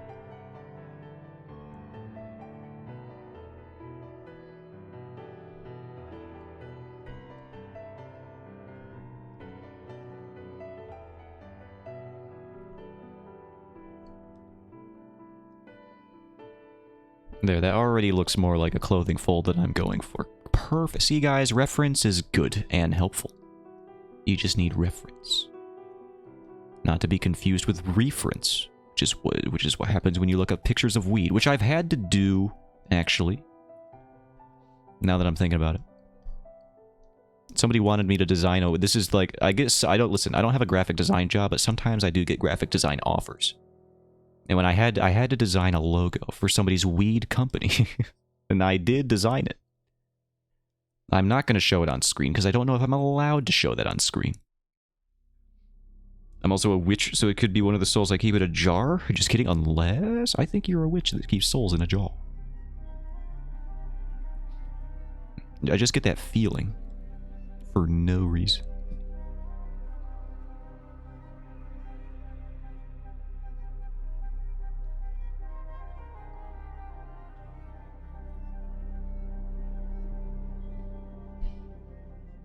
Elf moongrass? What are you talking about? Talking about like, is this some Skyrim Oblivion type of stuff? Some skooma? What am I clicking on right now? To all citizens of the Grand Capital, there is an elf outside of the Dusty Goat Tavern selling elven moongrass. Do not buy that shit. Definitely do not smoke it. That is not elven moongrass. I casted Identify on it. It is grinded up Thri-Kreen scales. No. And unicorn dandruff. They would not. Do not smoke that shit. I can't believe this. Stuff had me plane shifting. I don't even know where I'm at right now. I literally can't even tell you where I'm at. I don't even know what den. Is this guy using a filter on his eyes? I'm in right now, bro. If someone could get me a transportation circle home, that would be nice. This shit has my mana acting out of whack. I accidentally just polymorphed someone's kid into a bucket of Jello while I was trying to teleport home. I casted Identify. Help, please. Is this guy's whole channel? It's just bringing up D&D lingo with something that would not be commonly construed with it. The top comment: don't ever buy no skooma from the stables, bruh. Don't do it.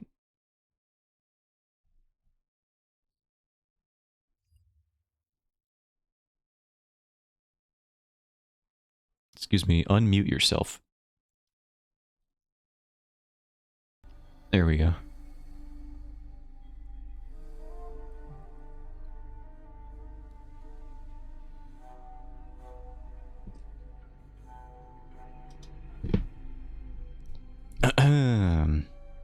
need photo reference.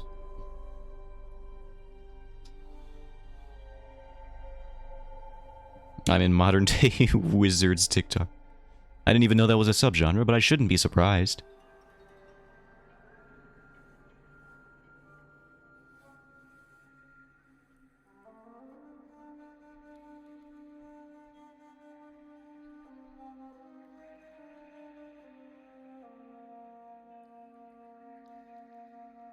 How many D&D campaigns have you been in? I always have to come up with special treats and stuff to give the horny characters a bathe. That's a thing? What do you mean treats? What do you mean treats? What do you mean by this? What did they mean by this? I apologize if I'm spell something wrong. I am touch typing, no worries. I would never criticize somebody's spelling more than my own.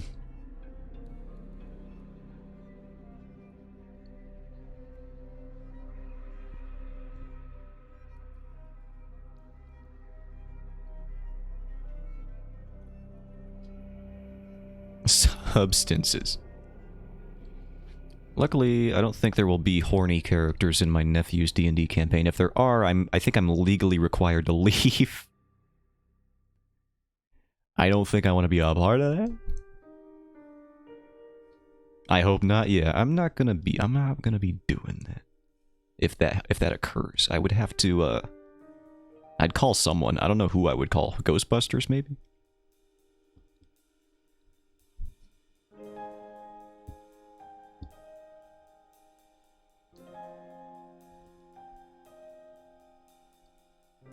His parents? Yeah, maybe.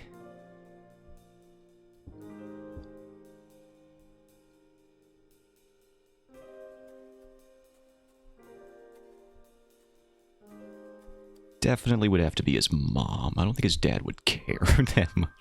A little bit more lax in that, on that sense, on that front, I would think. But my sister? Oh, no. Definitely not.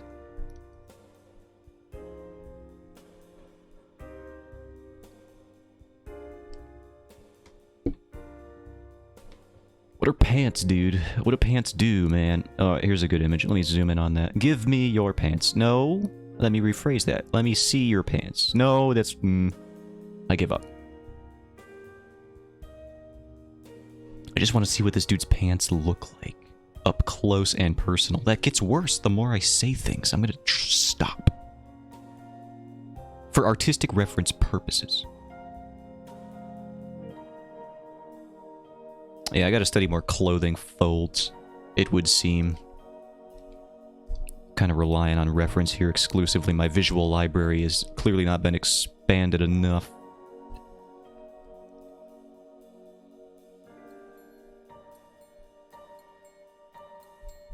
Is this loud? Is it to anyone? No, it's just me. I had a one-shot I did for coworkers forever ago. I was the only AFAB RPing with a bunch of men. Made it weird for a little while. Then one of them made a bad decision, and I used them as an example. Yeah, there you go. Perfect. Make him an example.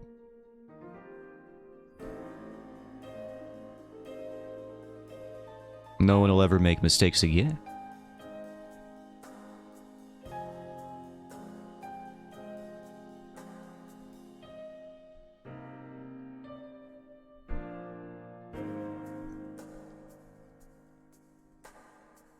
Luckily, I don't think Kulsik, my D&D guy, will be too horny. He's going to be too focused on revenge. He'll be horny for revenge, I think. Which is that better? Probably not.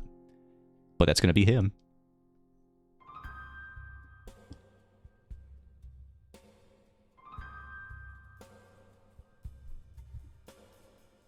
Uh-oh, I'm getting Ruby shipping in my Twitter notifications. Why? I don't even watch Ruby. I never have. It always looked too cringe. I didn't do it.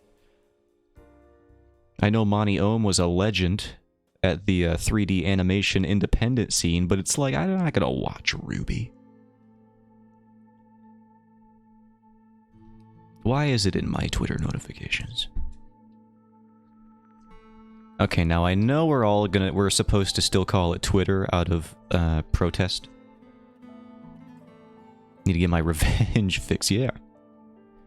But like someone did raise a very good point where it's like, now that it's called X, instead of tweeting, it should be called excreting. And I think that's just, I just think that's neat. I just like that one. And I agree. I think that's the best suggestion I've heard so far about the whole the transition period from Twitter into X. I get Zelda ships. I wish I was getting Zelda ships. I get weirdo ships like Ruby. I ain't never seen Ruby. Not an episode of, not a drop of Ruby in my life have I ever witnessed.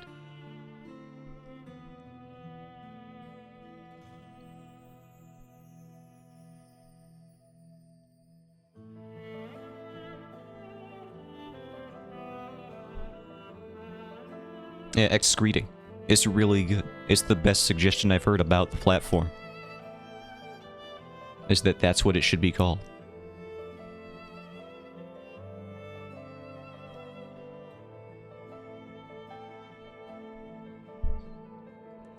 I really think I should get in early on Inkblot, though, as an artist. Who knows?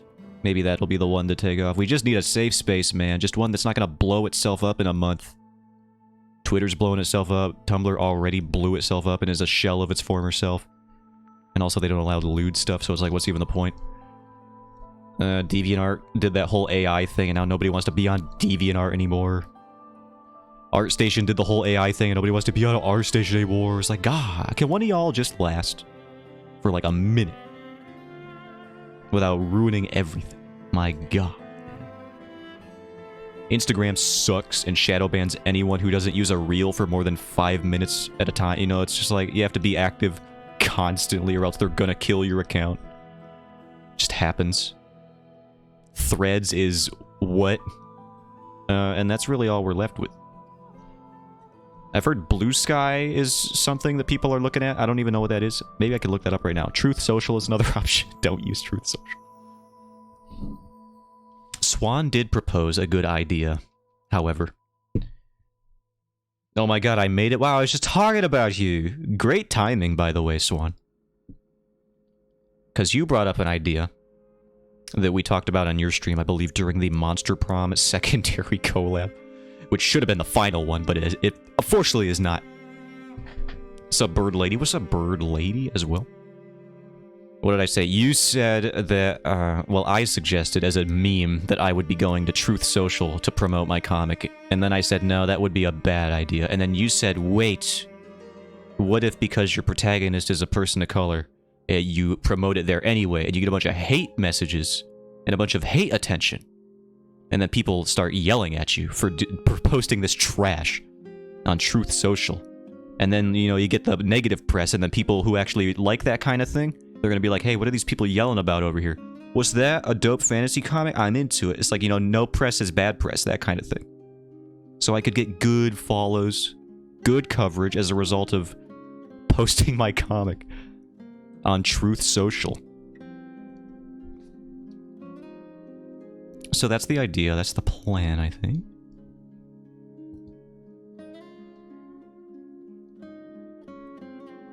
Nothing was talking about getting high. Was not. I was not. I'm just green. Naturally. And my eyes are bloodshot, but that's just because they're open all the time. Wait, are you actually? No! I'm not gonna make a Truth Social or get high. All of these are wrong and slanderous. Stop. I see there's so many messages and they're all, I'm gonna guess they're all attacking my character at once. I'm gonna look over now. He's gonna smoke all the herbs and then go to Truth Social. Zotan makes Truth Social. I knew it. Every single one of them was attacking me as a person. I didn't even have to look, but I did, and I regret it immensely. Go on, let it out. I dare you. Is it attacking if it's true? Nothing of this has been true. At all. Also, Swan, are you out of your home currently? Have you traveled yet?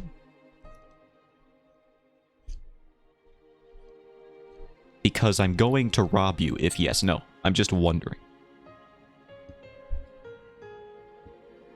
Little Zotan email. Yeah, Garo made one specifically to make fun of me. At my expense. As is the tradition for anything a streamer gets, it has to be laden in some kind of... there's got to be a little bit of an asterisk next to it. I'm traveling later today. What? I have an army of cats, don't test them. I know Walnut's a warrior cat now, so I wouldn't dream of it. Walnut, what did I call him? Walnut Thorn something? I don't remember. I forget what I called him, but it was a better name than just Walnut, though, I will say that.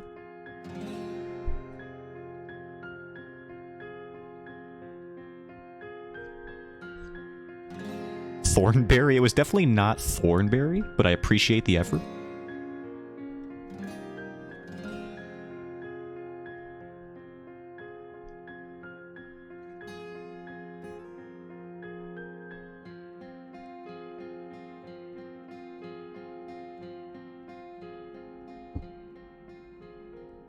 How much time we got? God, dude, I'm working so slow. I need to go back to making, like, freaking 6 panel pages. How many has it got? 1, 2, 3, 4, 5, 6, 7. It's got 7.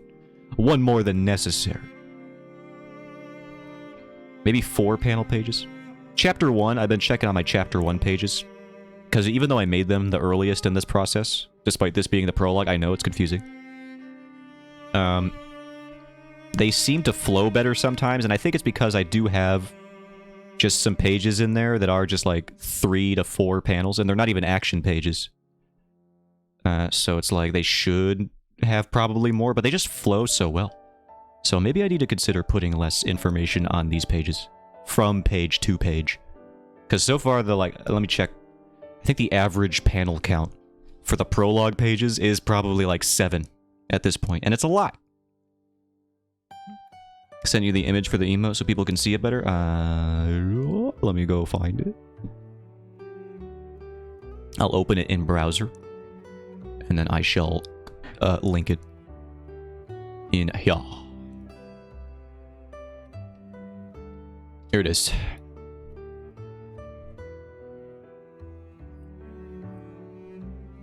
My first email is not even mine, and it's making fun of me.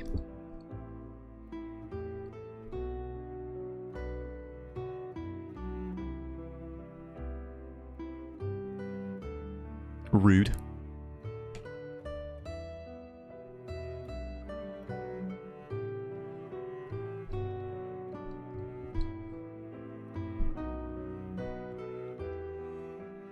I need to look up some motion line brushes at some point. I think I'm going to be getting into that soon. And by soon I mean never, because that's how slow this comic takes me. It's amazing. It's fine, you know, as far as emotes go and everything. If you like little emotes, I mean, I guess it's fine, whatever. Let me get affiliate, you can have it. Just freaking, what do you mean just get affiliate? The only followers I get are because of you. Let's be real with ourselves.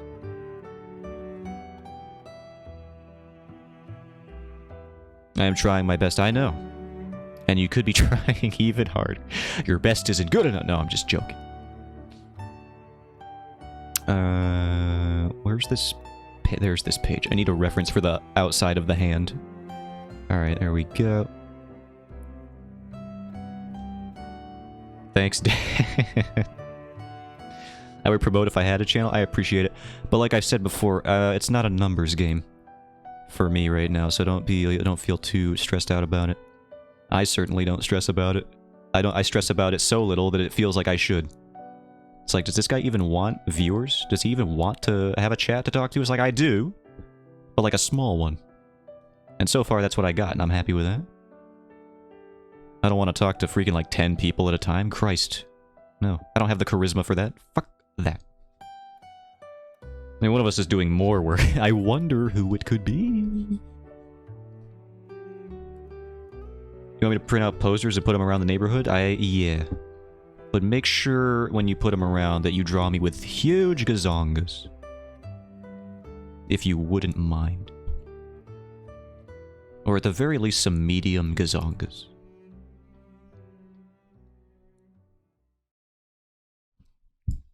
Seemed to do fine when I raided you with 11 people. In my defense, usually when raids happen, most people don't, like, stay around to chat from those raids.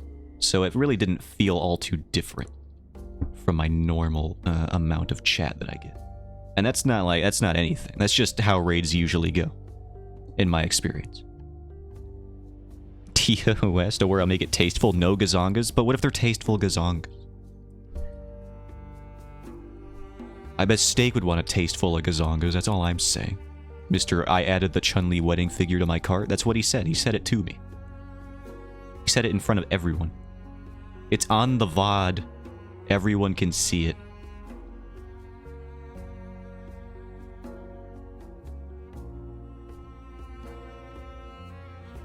You introduced me to it. I also introduced you to the Sanji figurine, which I shouldn't have. But I knew about it. Now you have to know about it. Just put watermelons on the poster. It was a joke. Haha, funny. Haha, no. You bought it for real, and I know that. And the VOD is Zotan making a Sanji hot dog figure. That's all it is. It's just completely innocuous fun. Well, he puts in his credit card.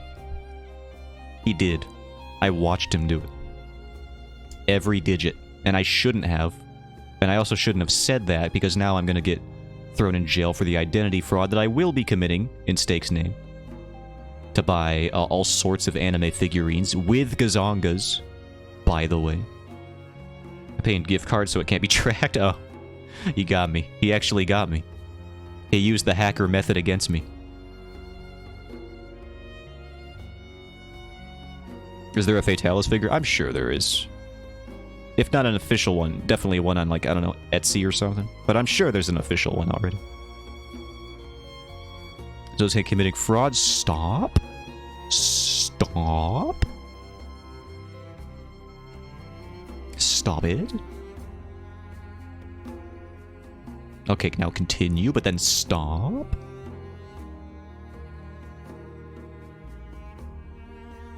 That was just to test your reaction time. Fatalis for the Slayer. Yeah, the Slayer, after like 9 hours of tears. It was not noble. It was not brave. It was a little sad. It would be like if Prince Charming slew the dragon, and then by the time he walked up to the princess, he was just in shambles. And just trauma dumping to her about the whole experience. And she's just like, can we go? And he's just like, and then he breathed fire, and it got my leg. And then you look at his leg, and it like barely grazed his calf, and he's like, it's ruined. Not the trauma dumping. And then I stubbed my toe walking up to the tallest room in the tallest tower. First date ruined. Is that a date? I don't know if that's a date. Does that count? I wouldn't count it. Even if I was the princess, I wouldn't count that. Getting rescued by a crybaby.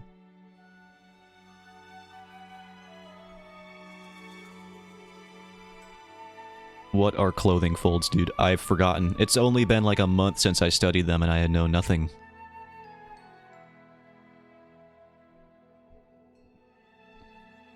I think this panel's fine, actually. I think we can move on. Let me flip it and make sure.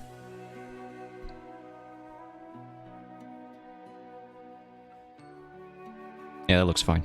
And then we just gotta draw 4 phases. I ate a chicken bomber before stream, and it has me feeling all sorts of ways that are not positive. You should just never eat food that isn't just a head of lettuce. That's the only thing your stomach could probably handle, if you're me. Anything else runs the risk of just horrible issues for the rest of the day. I see I've been doing it all wrong then. Have you been trauma dumping?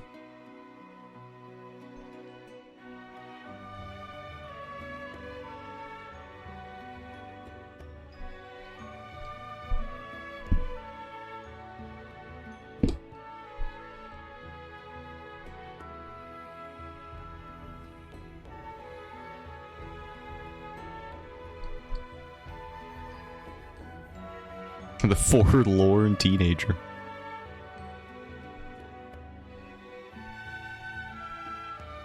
I'm supposed to be the angsty teen, didn't we? We went over this already.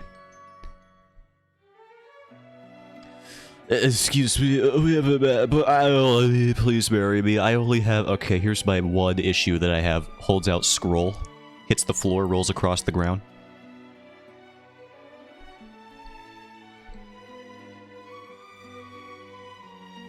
I know some people that get comfortable way too fast. Yeah, that'll happen.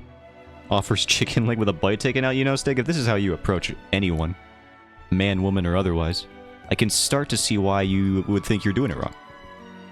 And all I can say is, I wish you had this realization sooner. You should have come to me. Somebody with zero relationship experience, and I could have even told you that the half-eaten chicken leg maneuver is not going to work. I could have told you that. It's just one issue with many subpoints to the issue. Yeah, there's issue 1, and then 1A, and then 1A2, and then 1A2 dash. And then, I don't know, some Roman numeral. I was gonna ask, you want to life coach me? Yeah, what do you need help with, buddy? I am qualified.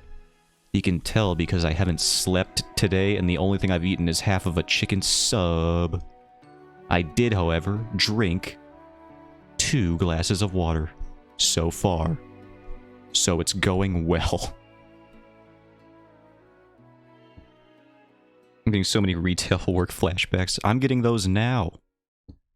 What do they call? Are they called flashbacks when they just happen?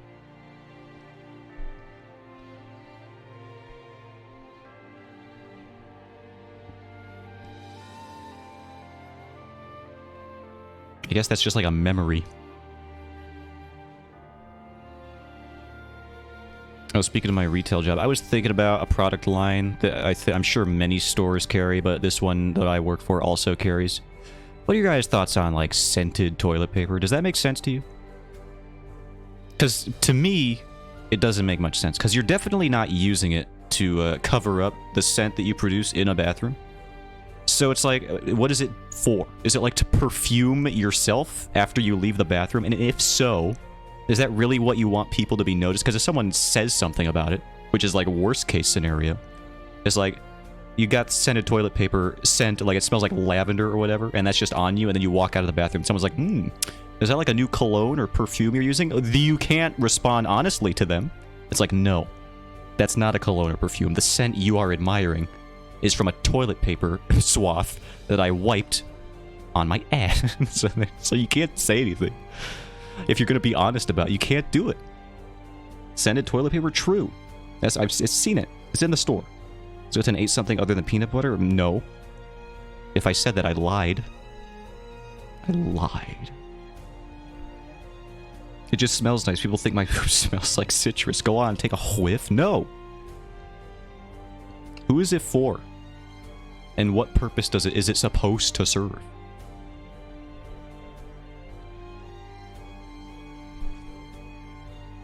Zotan lies. That's true. Or maybe that was a lie. Now I've gone cross-eyed.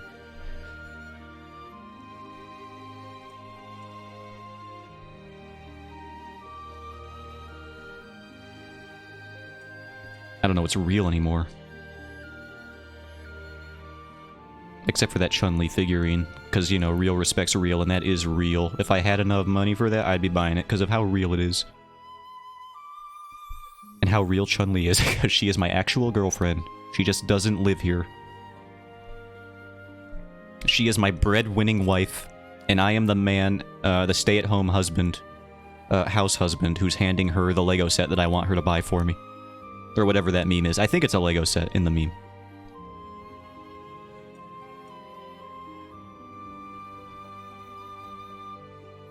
It's like sending baby wipes or sanitary pads? Why? I know.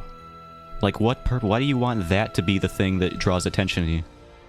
Is you're sent from an area that you would really rather people not talk about. She's from another school. Yeah, she's just not here, dude. Like, I don't know what to tell you.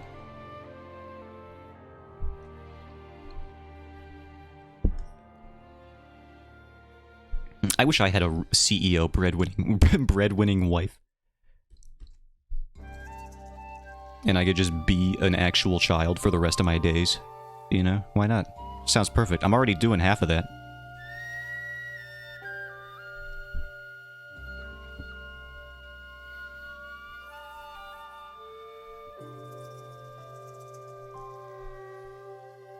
Dude, we've talked about it. Have we talked about this already?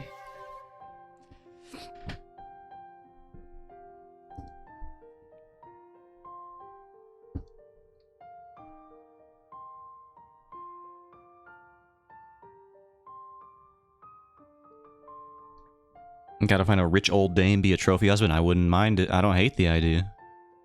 It's just gonna be hard to find somebody who's willing to settle for bronze, you know what I mean?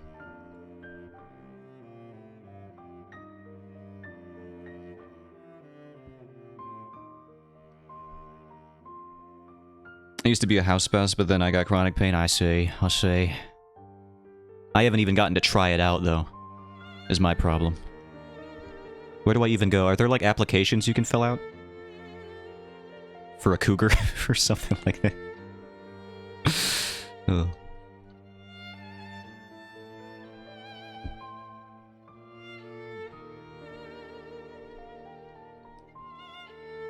The term cougar is so weird, dude. It's just inherently predatory, which is probably the one thing. The first thing you notice about it.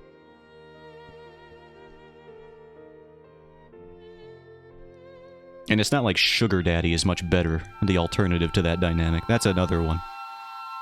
Goblin husband for sale. Pros is green. Cons, pretty much everything else.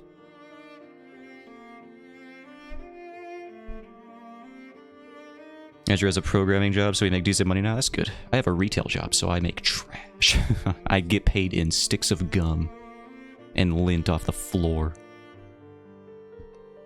Sometimes, if I'm lucky, it's gum off the floor.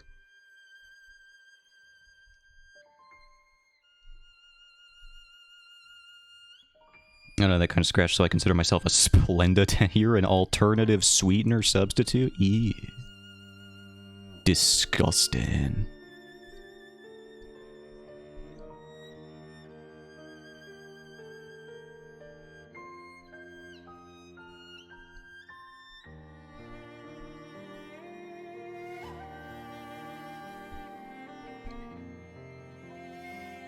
Look at the term glucose guardian. Sounds like something that would have shown up in the Cloudy with a Chance of Meatballs sequel. Which I realize is hyper-specific. That's great.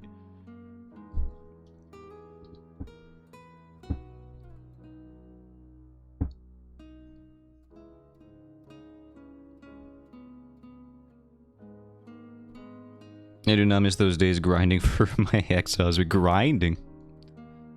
What did they mean by this?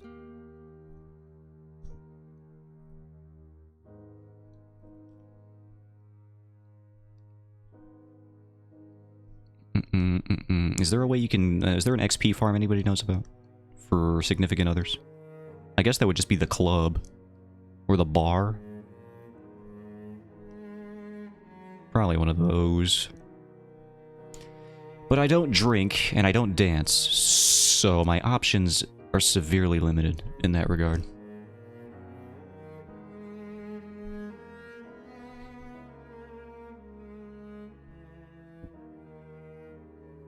You know what I mean? My tech job? Oh, I see, yeah. Move your nose around, lady. Put this over here where it belongs. I think that's where it belongs. No, that looks much worse. Alright, we're flipping you so I know what I'm doing. Where is your nose? Yeah, you can go maybe here? No. That was the kind of 10 out of 10 comedy you could expect from Zotea.twitch.tv. Is that even how the links work on this website? I don't know. Should I just stream on YouTube instead? I don't know, dude.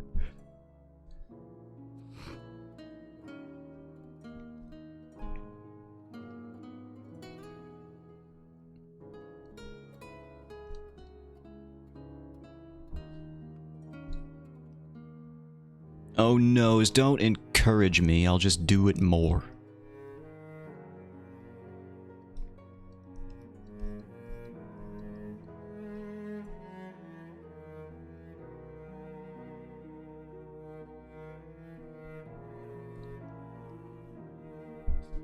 Why is this brush so bad? Oh, because it's the wrong one? Okay.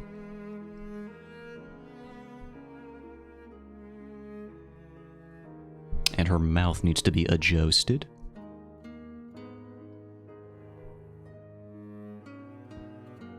Oh no, you missed tech. He says crying in tech. It's the Twitch URL username. Oh yeah, I could do that. I definitely implemented that.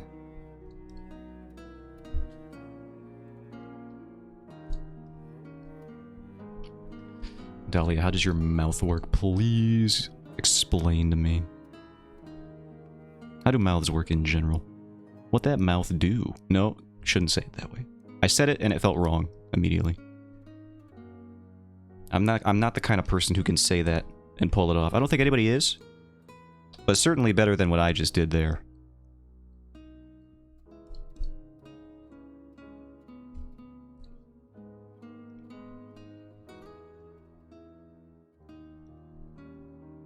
I don't think I could say anything remotely sensual and pull it off with my freaking dry ass monotone. I don't think I could do it. I'm not even gonna try because I just know it's gonna come off so bad. I can't do it.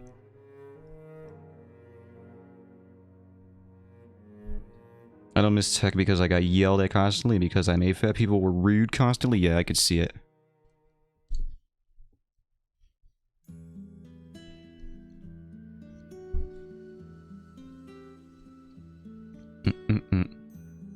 I believe you. I just wanted to share in the misery, revel in it together.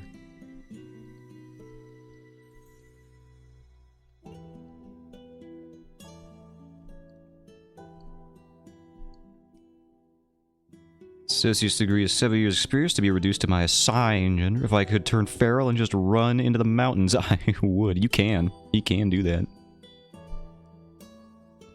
That sounds like one of the easiest things you could do. Well, one of the simplest things you could do. Maybe not easy, but it does sound very simple.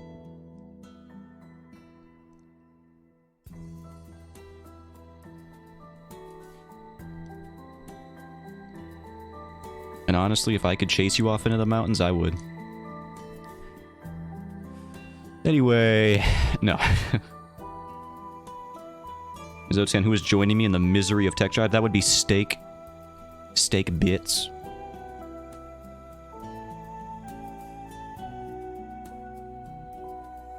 That's just what we call him, though. You can't see his username, but it's actually Foot Connoisseur Sommelier 69.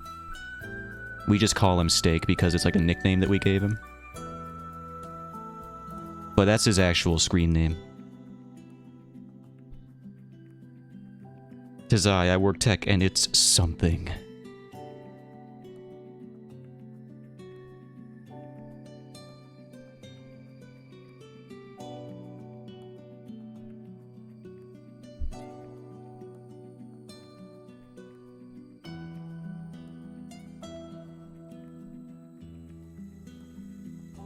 Foot Somalia? Now that's a job I'd like to apply for. I knew you would. I knew it. Someone of high caliber, I do enjoy feet. This is backfiring horribly.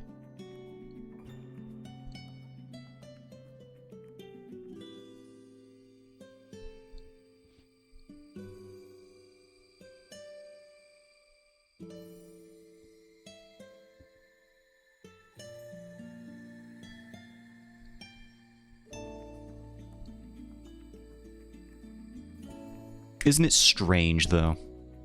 How, like, I'm not a foot guy, but it doesn't even have to move that far above the foot for me to become a fellow appreciator. Like, it doesn't even have to be thigh. It could just be a strong calf, and I'll be like, you know what? That's definitely better than the foot. It's better than the foot, I'll say it.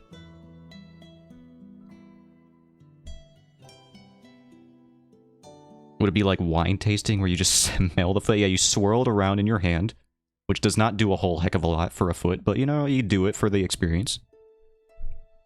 And then you just you give it a whiff. Detect the notes. Note 10, you're causing chat to reveal things about themselves. All part of the plan. I don't really know what I'm going to do with this information, but it's all in a note file on my desktop computer. So people know I am not looking at the screen, hence why I asked Jagero's going screenless today. We should all be so, wise as to do that at some point. Maybe give it a lick. I'm gonna stop. You should have stopped before we ever got here.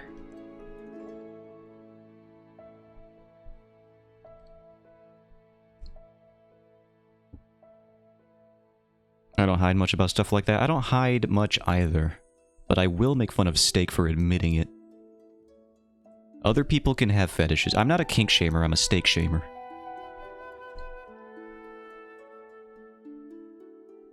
I will not shame anyone for their kinks unless you are Steak. Then I will make fun of it.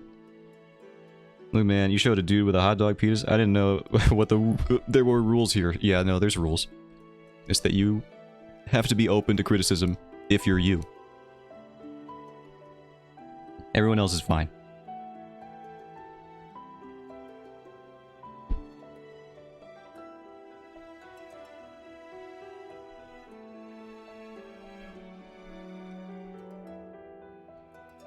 I don't know when this happened. I don't know, but it's in the old bylaws. I've checked them. I read them. I checked them twice. Because my bylaws were written by the elves at the North Pole. They tell me to do that. That is what it says.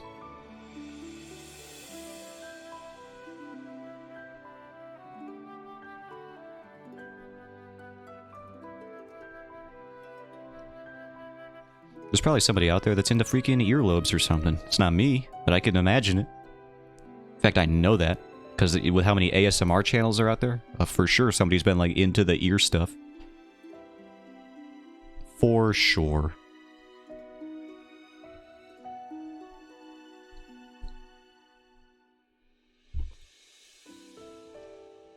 Everyone can be anything except Sting. Yeah, that's fair, I deserve it. You're used to being dehumanized in the tech industry. Why should my stream be any different?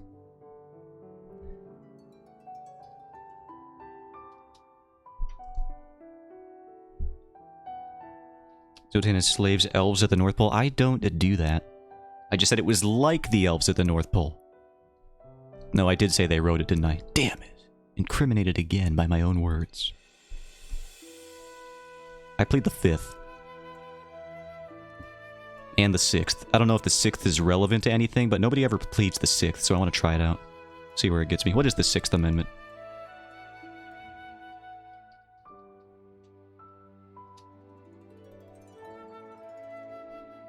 Sixth Amendment. In simple terms. Guarantees the rights of criminal defendants, including the right to public trial without... Oh, that's good. Without unnecessary... That's a really good one to plead. I think we should all do that one. I know it's kind of a given, but, like, you might as well throw it out there. You get the right to a public trial without unnecessary delay, the right to a lawyer, and the right to an impartial jury. It's pretty good. Pretty good. We should all just throw that one out there. I plead the 6th. And they're like, you're gonna get... Yeah, that we just assumed. And then I'm gonna be like, no, but I plead it. You're gonna be like, that doesn't do anything for you. I'll be like, well, I plead it anyway. So you better give me that lawyer who was gonna throw the case for me, because that's what they do. I'm gonna do a crime so heinous, it's gonna be like the movies. And then the defense attorney's just gonna throw the case, in spite of their reputation as impartial. Just because they hate me so much and what I've done. It's gonna be a really good movie. It's gonna be coming out 2025. Y'all should check it out. I don't know the title yet. It's probably called Project Gabo or something. It'll be called Green Mile.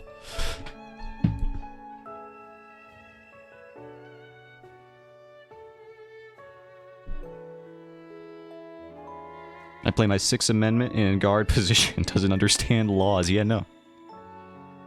What would the jury of Zotan's peers be like? And there'd be like... Well, my asthmatic weed smoker friend, there'd have to be somebody like that there. I think. There'd have to be somebody who doesn't want to be on Twitter but is still on Twitter and posts their art once every 3 months when they get something worthwhile to post. Let's see, what other people? They'd have to be somebody who plays guitar a little bit but not enough to actually, like, do public gigs or anything. He just has it as a hobby. Have to have somebody like that on there. What other peers would I have? Somebody who regrets their liberal arts degree. That'd be a peer of mine. Somebody who got really into Bakugan as a kid, but now doesn't even remember a single thing about Bakugan. That'd be a peer of mine.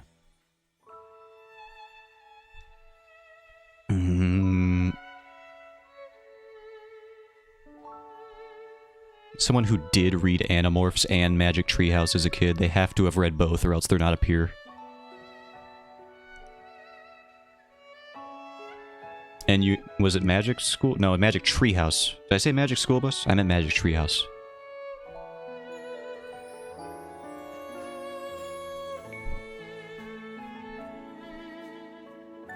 I'm literally at the end of my stream and I have to finish 3 more faces. What am I doing? I'm at the end of my rope. The end of my freaking lasso tool, brother. It's a Magic Treehouse. I have no idea what that is. It's a book series for children that I read a lot of. It was very good, in my opinion. I don't know if it holds up, but it did when I was a dumb idiot. Child. So, it's really all I could ask for.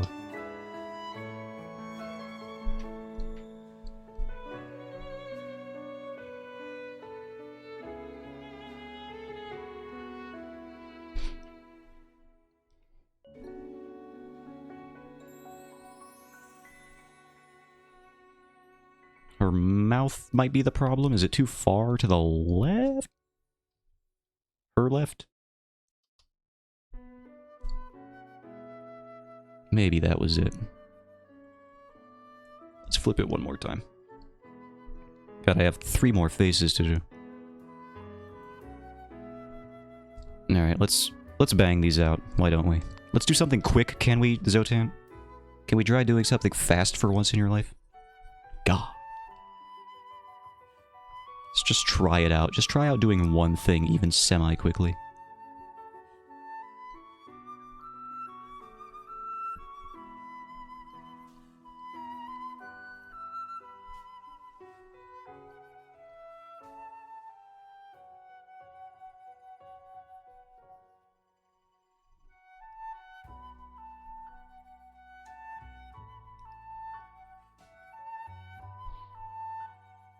Sometimes being fast isn't a good thing. Yeah, but I'm an artist. I gotta be fast at something.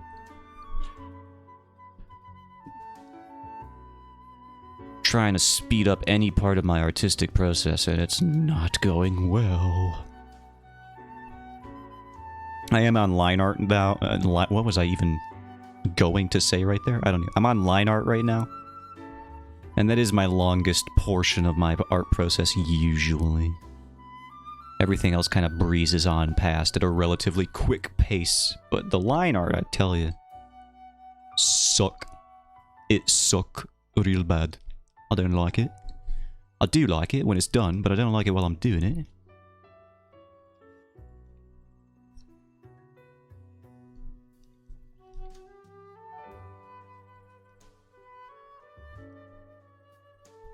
You know what I mean? I don't know what I'm doing right now. You can tell I haven't slept, and it's affecting me now.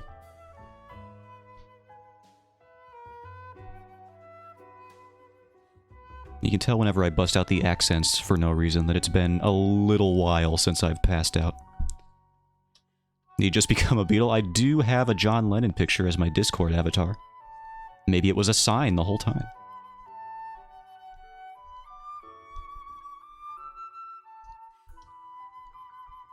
He's a real nowhere man. Sorry, does he even sing that one?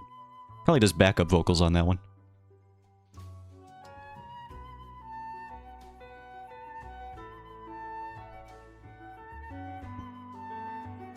I know.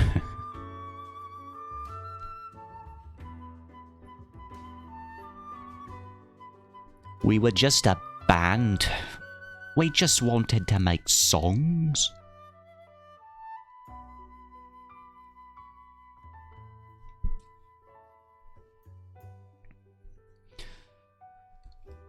They all, you know, what's funny is they were all from the same place, but they all had, like, drastically different voices. It's crazy. Like, and I mean, I don't even mean just in terms of tone, which is what you would expect from human beings. But they had, like, different accents, and they were all from the same place. It seems so weird.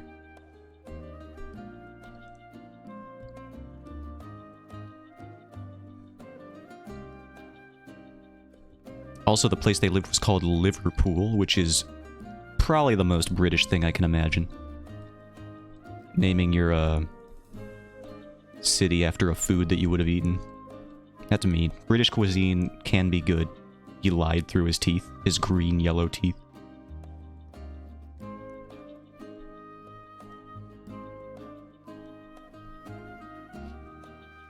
Now I'm thinking of photoshopped images with Zotstan as part of the Beatles. I could do that myself. After stream ends. I won't, but I could.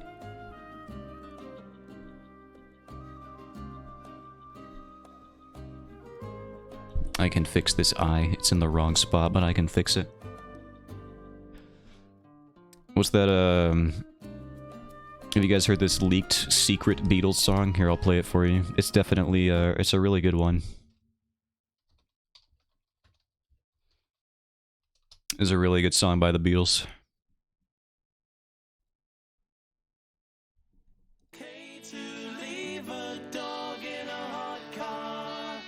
It's real.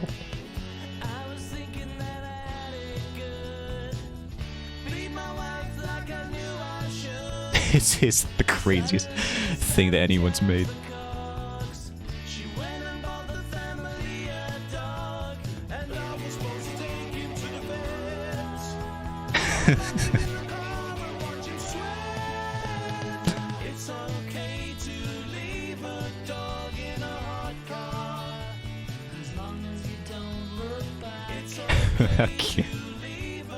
I don't know where that song goes, to be honest with you. I've only listened to like 40 seconds at a time. Sour please? Hell yeah, dude. Everyone vibe to It's Okay to Leave Your Dog in a Hot Car. Remastered 2009.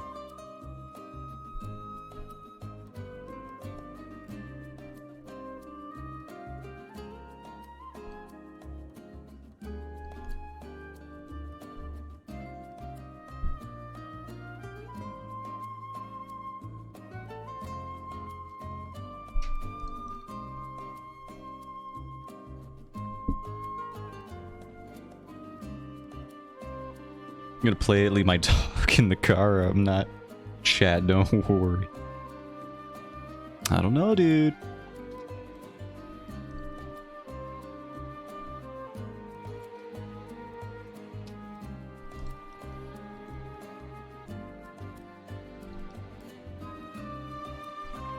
That's the design pencil, you fool. What are you, graphic designing a face? No.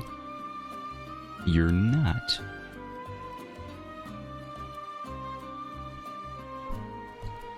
I gotta put the brow line here.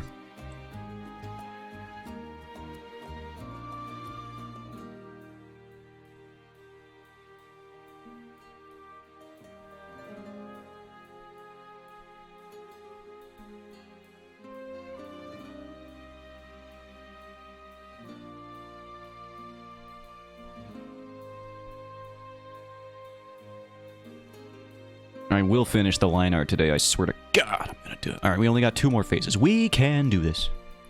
And by we, I mean me. You guys have done... I mean, I'm just gonna be honest with you. Your support on these panels, in terms of the line art, has been... I'm gonna say lackluster. At best. You guys could really step it up. I wouldn't mind it.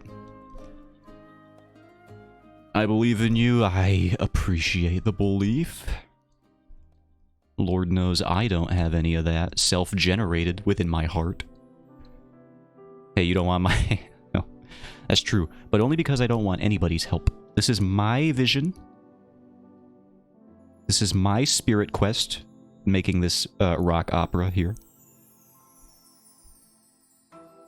You have seen my art, and I don't even think it's that bad. I don't think it's bad at all, is what I'll say. I like the emo, and the other stuff that I've seen. Dude, I quit if I'm gonna be treated like this. You haven't even done anything.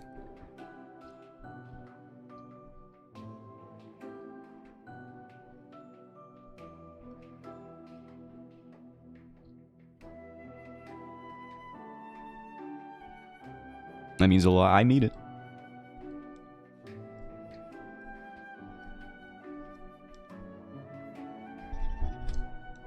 Now, if we're talking about art that I don't like, fucking my cursed hands, they do wear me down mentally. Because I just want it to be done faster. And here I am sharing my TikToks. I'll take them somewhere else. You haven't done any line art for me either. What do you want from me? You think this is kickball on the playground? No. I will take my elven moongrass. That ain't elven moongrass, my guy. You'll be plane shifting and you won't even know where you are.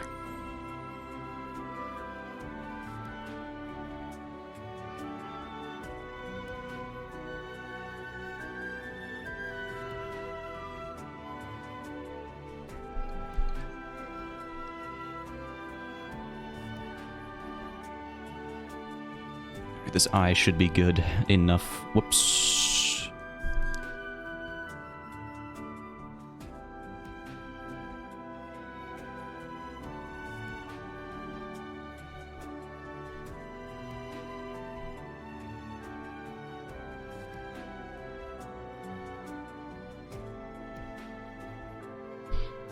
I will say one thing I'm a little bit proud of.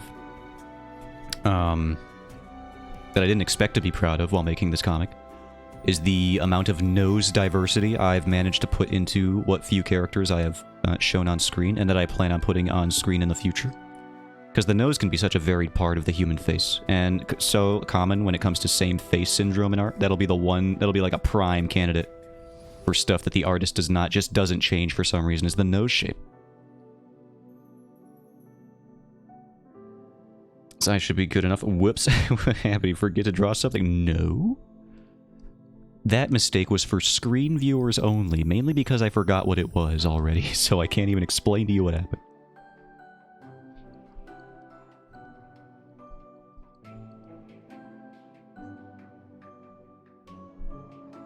Also, when are you finishing? Also, when you are finishing stream, can you check Discord? I could check it right now if you want me to.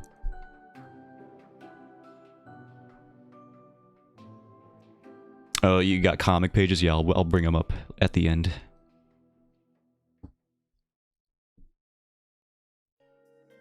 I see you, ableist media. It's not blindness. It's not blindness. You are being intentionally blind for a day.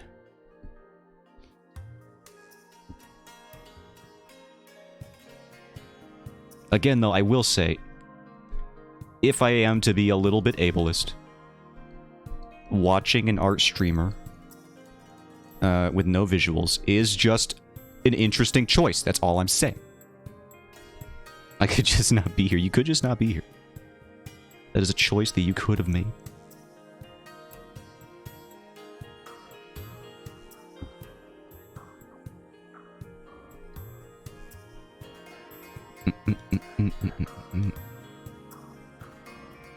I could also not be here too. That would have, it almost happened again today. I almost slept through my stream again. It almost happened. I'll be honest with you. I'll be transparent. I'll be perfectly clear. Like a pane of glass.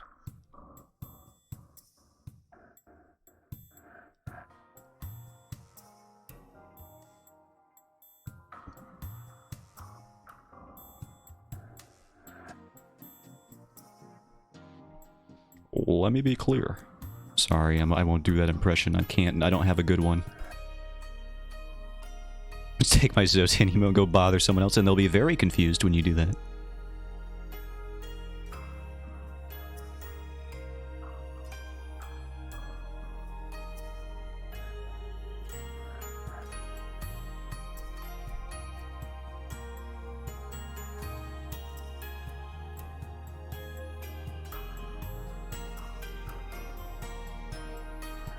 God, this eye is awful as well.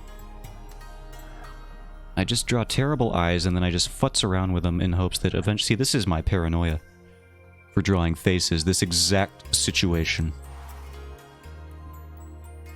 Talk to me my son Zotan emote ever again, but that's my son. Actually, it's just me. So I'm not sure what the relationship is in that regard.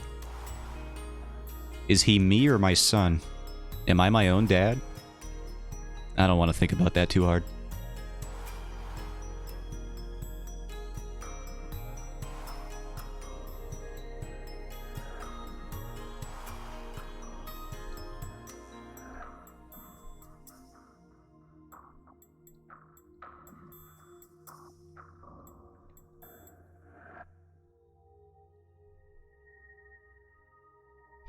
We gotta flip this. Frick, it looks worse. No. That was the thing I didn't want to happen, but it happened. Maybe look, maybe if I, because the eye, let's try some things.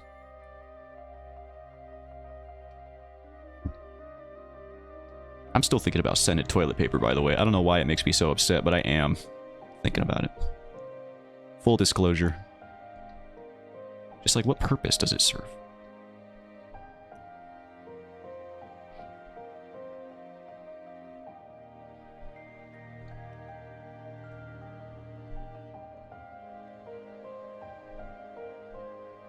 Like, there's already air freshener. You don't need scented toilet paper.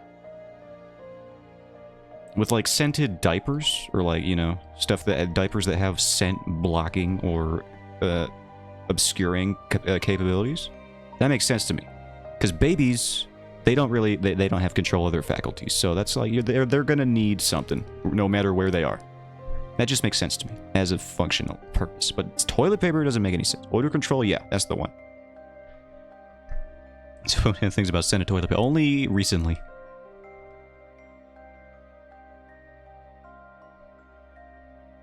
Maybe I don't have control of my faculties. Jeez. Yeah, I didn't think about that. Thank you again for calling me out on my ableisms. I'm glad that I'm being made aware of my inherent biases today.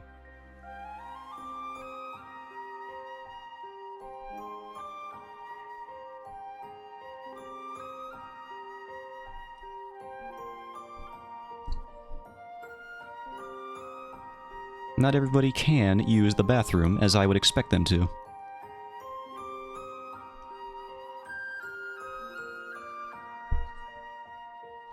You say chat doesn't do anything. SMH my head. This is going to be a nightmare when I release this comic. I'm going to have you guys reading it, and you're going to be the people that analyze everything through every literary lens that would make me look bad.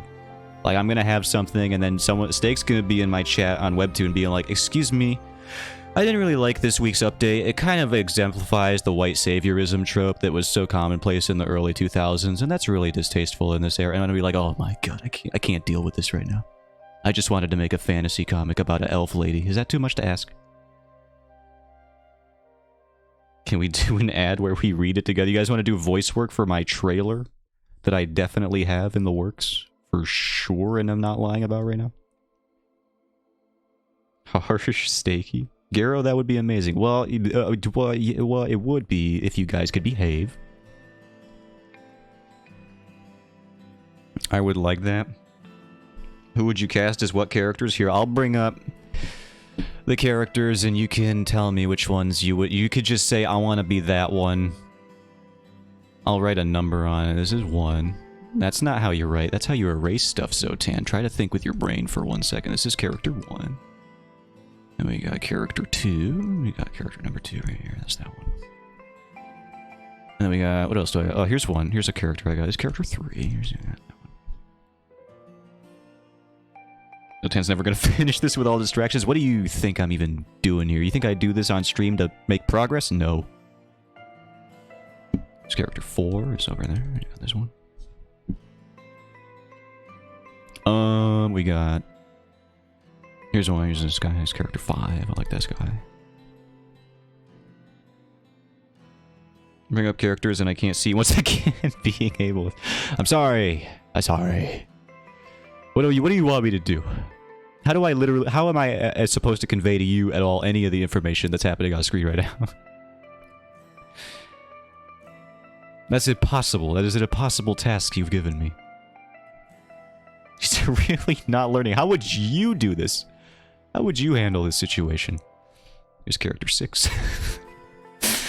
Pretending I could just bury this issue under the rug.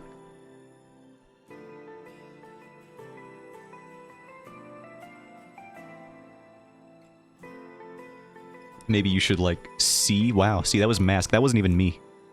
That was Mask who said that. You know what I sound like? Pick one for me. Okay, let's see. This is character 7. I think these are all the characters I have. No, I have another one. I have another one. Where is he? There he is. What? There he is. Or do I like this picture better? I like this one better. 8. Or is that one dude I like an option? That one is an option. Nobody's picked anything yet, and I don't think they will, because I don't think this was a fully realized bit. But I did want to get an excuse to bring up my character art on screen again, so I'm perfectly happy as a clam to just bring up all my OCs.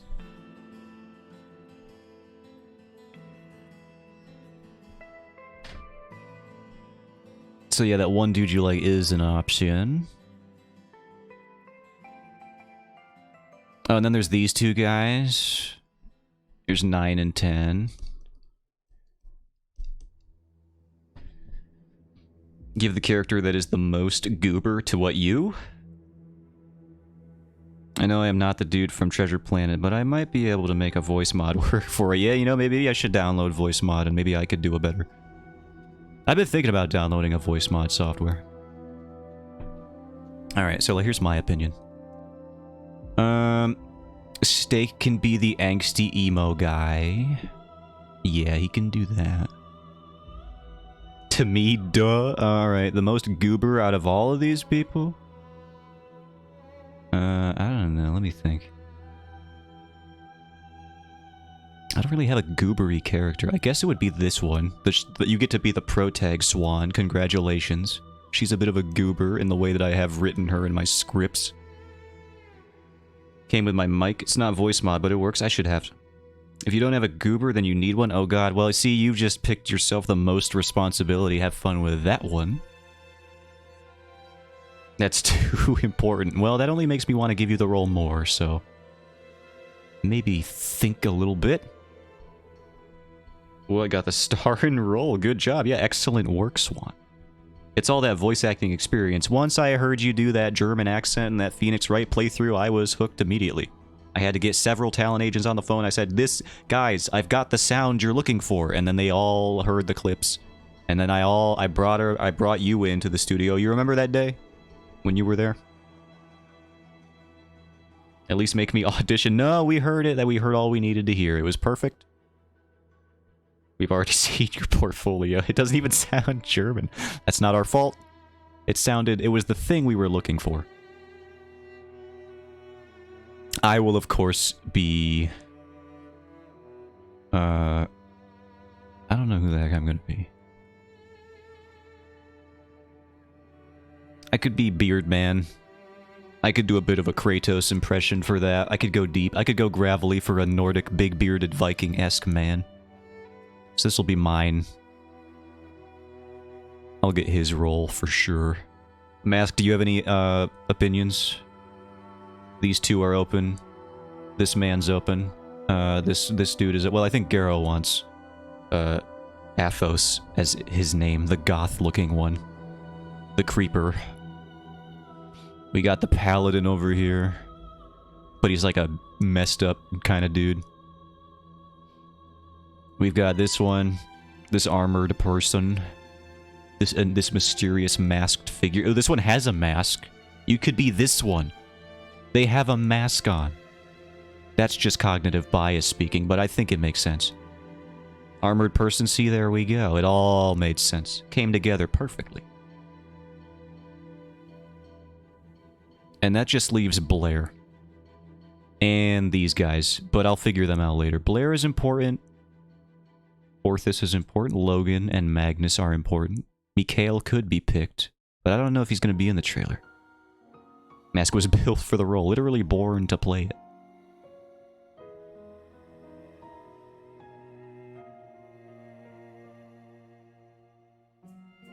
Anyway, Swan, you got a lot of line reads to study up on with your role as protagonist. That's all I'm saying. The trailer is going to be... And this is a little unorthodox for trailers, but it's going to be about 10.5 minutes long, so I hope you're ready for when I do that. You have fully committed to it by way of acceptance.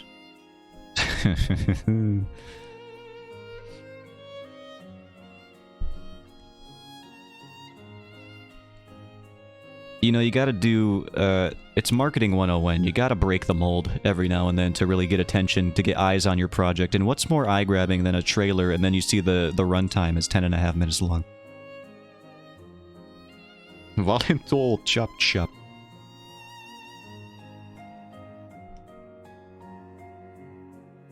Au revoir, Shoshana.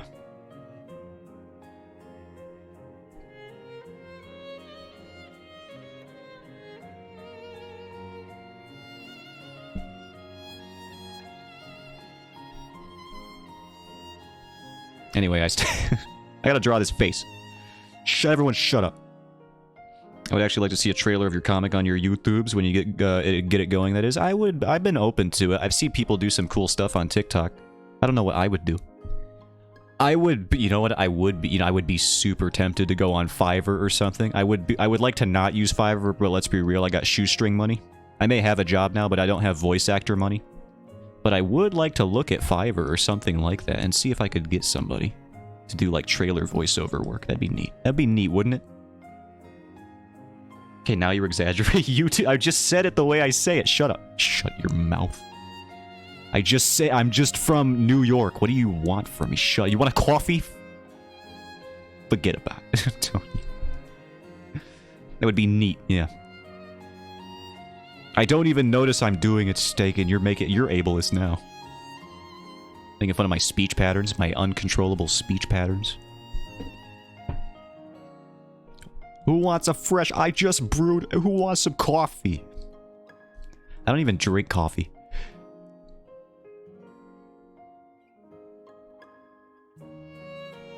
Never have, never will. I don't drink anything, that came from, like, some sort of bean or plant, like hops. I don't drink beer. You only drink peanut butter. Shut your truth-speaking mouth. I can't handle the truth. Why is drawing this guy's nose in perspective like so? I feel like I nail it first try every time when I try to draw this dude's nose. I don't know what it is.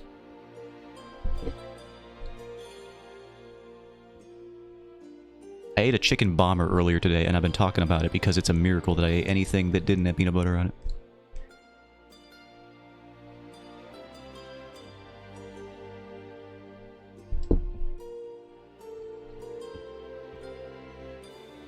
It had chicken and mayo and lettuce on it. Some people hear the term mayo and they immediately vomit. I don't know what's wrong with those people. Mayo is fine, okay? I don't know what your issue is if you have a problem with mayonnaise. It's freaking good. And I don't want to hear any slander about it. I bet your favorite condiment ain't all it's cracked up to be.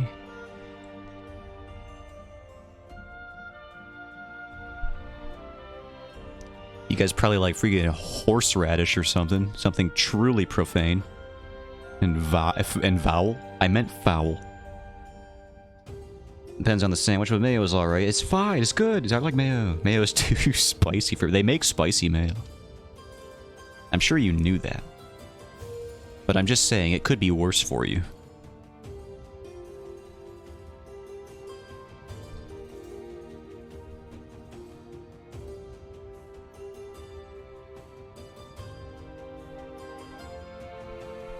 Sometimes somebody puts pepper on my sandwich and I'm like, whoa, what are you trying to do? Kill me? Captain Scoville over here. God.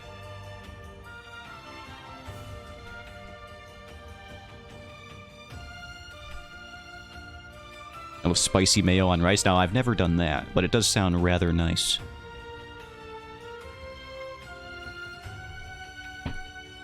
Black pepper, that'll kill a man.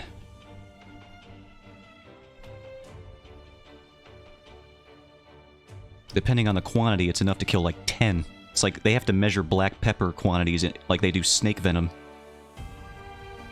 Like a 1 fluid ounce of black pepper, which is a weird way to measure it, but they do have to do it that way. It's enough to kill like 8 horses.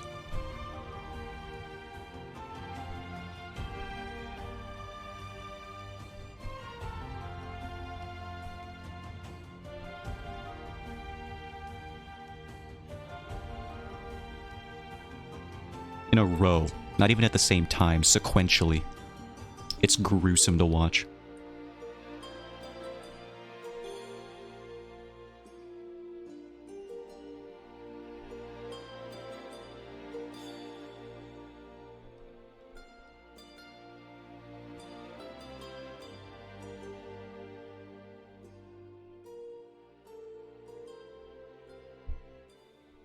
Most people had tons of ramen in college. I just bought tons of rice and would get meat on discount. That sounds pretty good. Sounds like a good arrangement.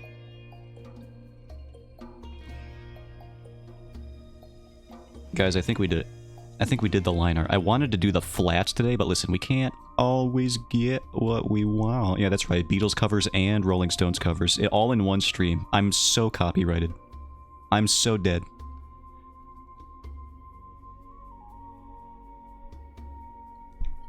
Most people at the Asian food market would have 50 pounds of rice for $20. What the heck? Can't even buy a house for that much these days.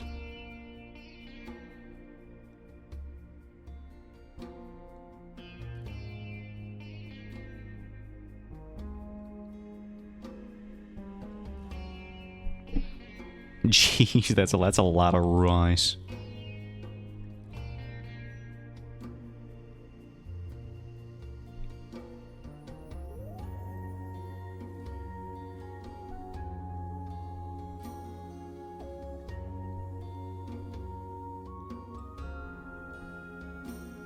Highly populated, I'm not even sure how to pronounce that.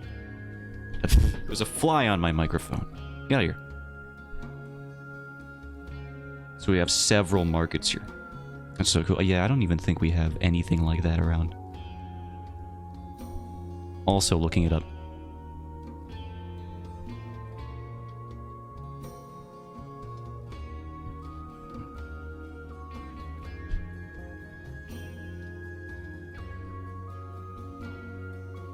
Mung. Okay, thank you. Google? H is silent, thank you. I just Googled it because I'm a cheater. It's awesome. I live in a very Mexican area, so very spoiled with tacos and the like. My dad used to live in among among people growing up. You didn't say that, but I thought it, and now I said it. Used to live with Hmong people growing up, so he speaks it too. That's pretty neat.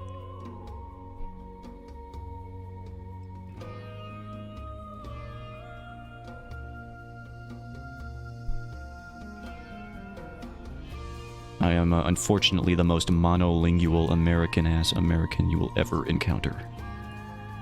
I speak a little bit of Francais, a little bit of the Francus, but that's about it.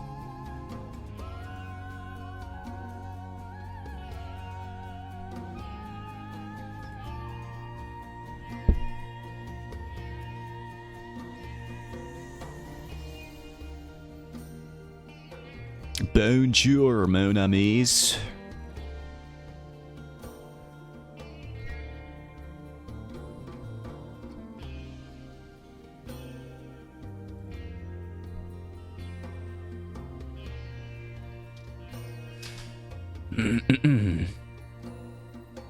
The language is weird to learn. The written language was created by French people, so it isn't inherent to the Hmong culture. That is weird. I didn't realize it was created by the French people.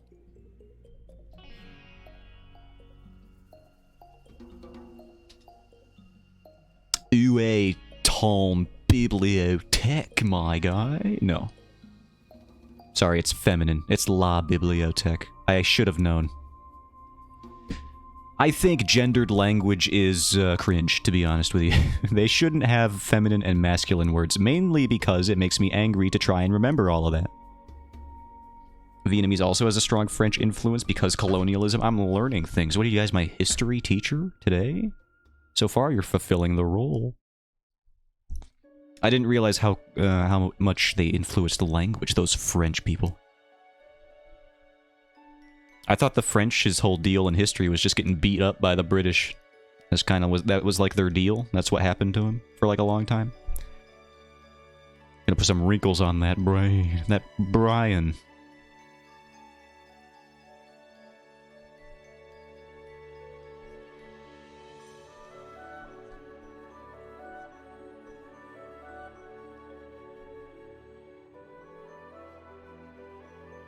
But I'm already, like, out of college, though, so I don't need any more brain wrinkles. I have all the wrinkles I'm ever gonna need. So I can just kind of cruise control now. Until I fade away into my early onset Alzheimer's. Which is definitely happening. I'm just gonna say it right now. In the hopes that I actually anti-jinx myself. It's gonna happen. And it's gonna be way earlier than anybody thinks it's gonna happen. I'm gonna be like 30. And I will have no idea where I am. Just calling it now. Just keep saying New Yorker things. It pleases me. Like what? Love the any accent. What's some other nor'easter things I could say? New Yorker words. Grill. Kid, son. You see, it's weird reading common slang terms from New York because I just say these. I don't think these are... I think this list might be weird. Real talk?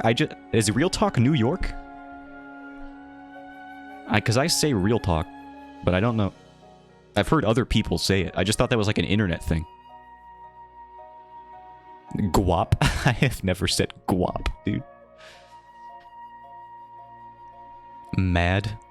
That's mad cool, dude. Yeah, I've never said that, really. That seems dated. When was this list made and by who? 60-year-olds? 20 years ago? Probably. Frontin'? I've heard frontin'. Don't you be frontin'? Yep, I heard that one. Dead ass? I've heard that one a lot. Whip tight? Gully? Dude, no one's ever said gully in their life. This list is fake. They're trying to get you beat up. I've said these things. I've also said these things. There's no way this... You've never said gully. There's no way you've said gully in your life. For raw or real, similar to saying something is street or gangsta. Gully? No. That ain't real. Schmear? I do like the word schmear. That's good. Stoop. Shtup? To have sex with someone? Man, that's the kind of girl I'd want to shtup. What is happening? Maybe I'm more nor'easter than you. You've never said shtup. It's probably depending on where in the state you live. I look up the list for my state, and some don't hear unless it's the southern part of the state. Well, then let me look up upstate New York. Because I'm in the freaking boonies. Upstate. Pop? I do not say pop, I say soda. My god, get away from me. Ew. Much of upstate New York says soda, but in Rochester and points west, it's pop. Do they really? I can't believe those freaking Rochester sickos say pop. Those weirdos. They're like a mile and a half away from me. I gotta go beat them up, and they would kill me for it, so maybe I won't. Northerners be speaking a different language. I've heard of shtup. I have never heard of shtup in my life. Golly gee willikers, I'm gonna commit several war crimes. Fire barn. In place of fire station. No. Coney. We call a Michigan in upstate New York is known as a coney in Michigan. What is this list? Dish to pass dinner? Never heard of that. Fish fry? I have heard of fish fry, but that just seems like a food. The city? Yeah, we know what the city is. A bomber? I've had a bomber. Half moon cookies? Heard of those. Downstate? I've never said the word downstate, but I guess I know where it is. You know what a bubbler is? No. I have not heard of a bubbler. Blue light? That's just a beer. I have heard of a blue light. The A-Bay? I have heard of the A-Bay, actually. That's in the Thousand Islands. It's got Bolt Castle in it. That's probably the most upstate New York thing I know about. Is the Thousand Islands. Mainly because my parents go there all the time. A water fountain you drink out of? Oh, I have heard of that, actually. Now that you explain it, I have heard of that one. I can't find anything specific to upstate New York, which probably just epitomizes the fact that nothing happens here. You know what a hot dish is? No. I haven't heard of that one either. Is this a New Yorker thing, or is this just me not knowing anything? Could be both.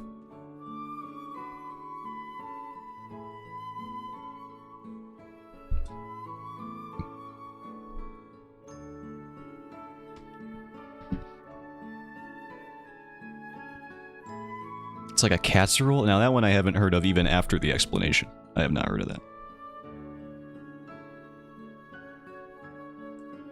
I'm walking here. Now that I can say. It did sound like that one lady from Christmas Vacation, though. You know the one. The one who was, who, like, couldn't, what was it? She, like, put her cat in a present box. She has the kind of dementia that I think I'm gonna have soon. Common when you bring a dish to pass to a party. At least where I am from, I see.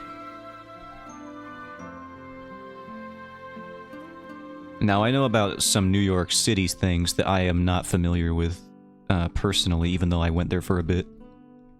For a brief spell. I was in there. I was in the thick of it.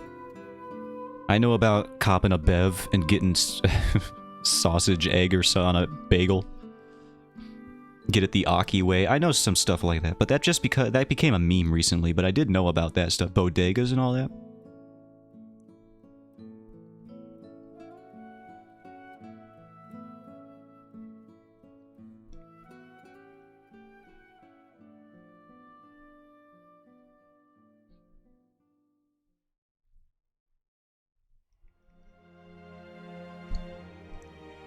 Oh, this song is good.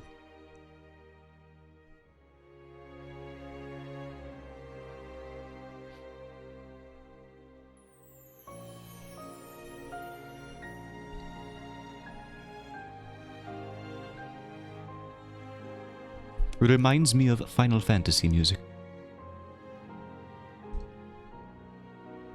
I have not played Xenoblade Chronicles 3, but I do know some of the music, because how could you not look up a Xenoblade soundtrack when the games come out? You just have to.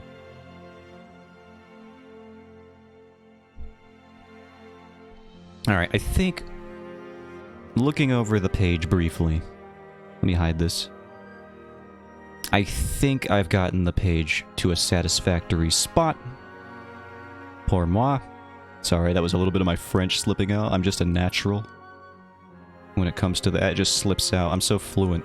It's like a second first language to me, you know what I mean? I might change this hand, actually. Down here. But that'll be off stream if I even decide to go through with that. So I'll do like a bit of a red circle here. So cultured, I know. Sorry, it just comes naturally to me. I'll just do like, do I want to... It looks so much... When I come back to this, I'm going to be so angry at myself. Like, why was I so mean? What did I mean by question mark and no notes? But I'll leave that to future Zotan to be upset about.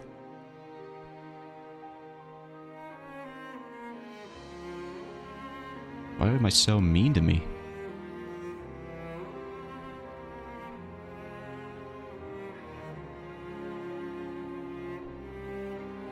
Alright. Get wrecked, Future Zotan. That guy sucks. Probably doesn't even win around it. I just said that. Yeah, nice. Same wavelength. Let's go. Up top. High five, emo. Whoops. Whoop-ha. Alright. Yeah, that is it for me. We did the line art. I wanted to do flats today, but I've always underestimated how long line art takes me to do. And especially when I'm doing... Oh yeah, wait, hold on. Mask wanted me to do something. I'm a liar. I'm a liar. Mask wanted me to look at stuff. He sent me another... He sent me an artwork of Olimar twerking on the New York City billboards. I will link that in chat before I go. Y'all with your preemptive laters. You have no idea.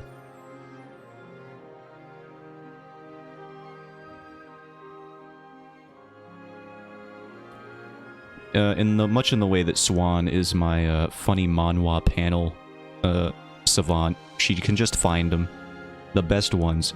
Mask is quickly taken to becoming the guy who finds me some primo manga panels and pages from TikTok, such as this page right here, of a hamster being quite capable at making a pepper steak. And I do enjoy this page very much. It's very good. I do like that. Just absurdly well rendered as well. Like, what? Why? This much detail? Look at that pepper steak. I want to eat that. This is amazing. And then I haven't looked at this one, so we're gonna experience this one for ourselves. Oh my god. My name is Daigo Komikura. Because of this long nose that I was born with, I messed up and pierced my friend. It became difficult to live in my hometown, so I transferred to school here. Oh, Daigo! Ta-da! My name is Shoko Hanada. I was born with these large boobs. Before, as well, on my commute to school, when the train was full, I suffocated a salaryman. God, it should have been me. And so my slightly depressing days continued. I killed again! Sorry, I can't move. Why does this exist? Anyway, those were two fantastic pages. I'm glad I remembered to look at those. Because those are both very good. An unfortunate pair.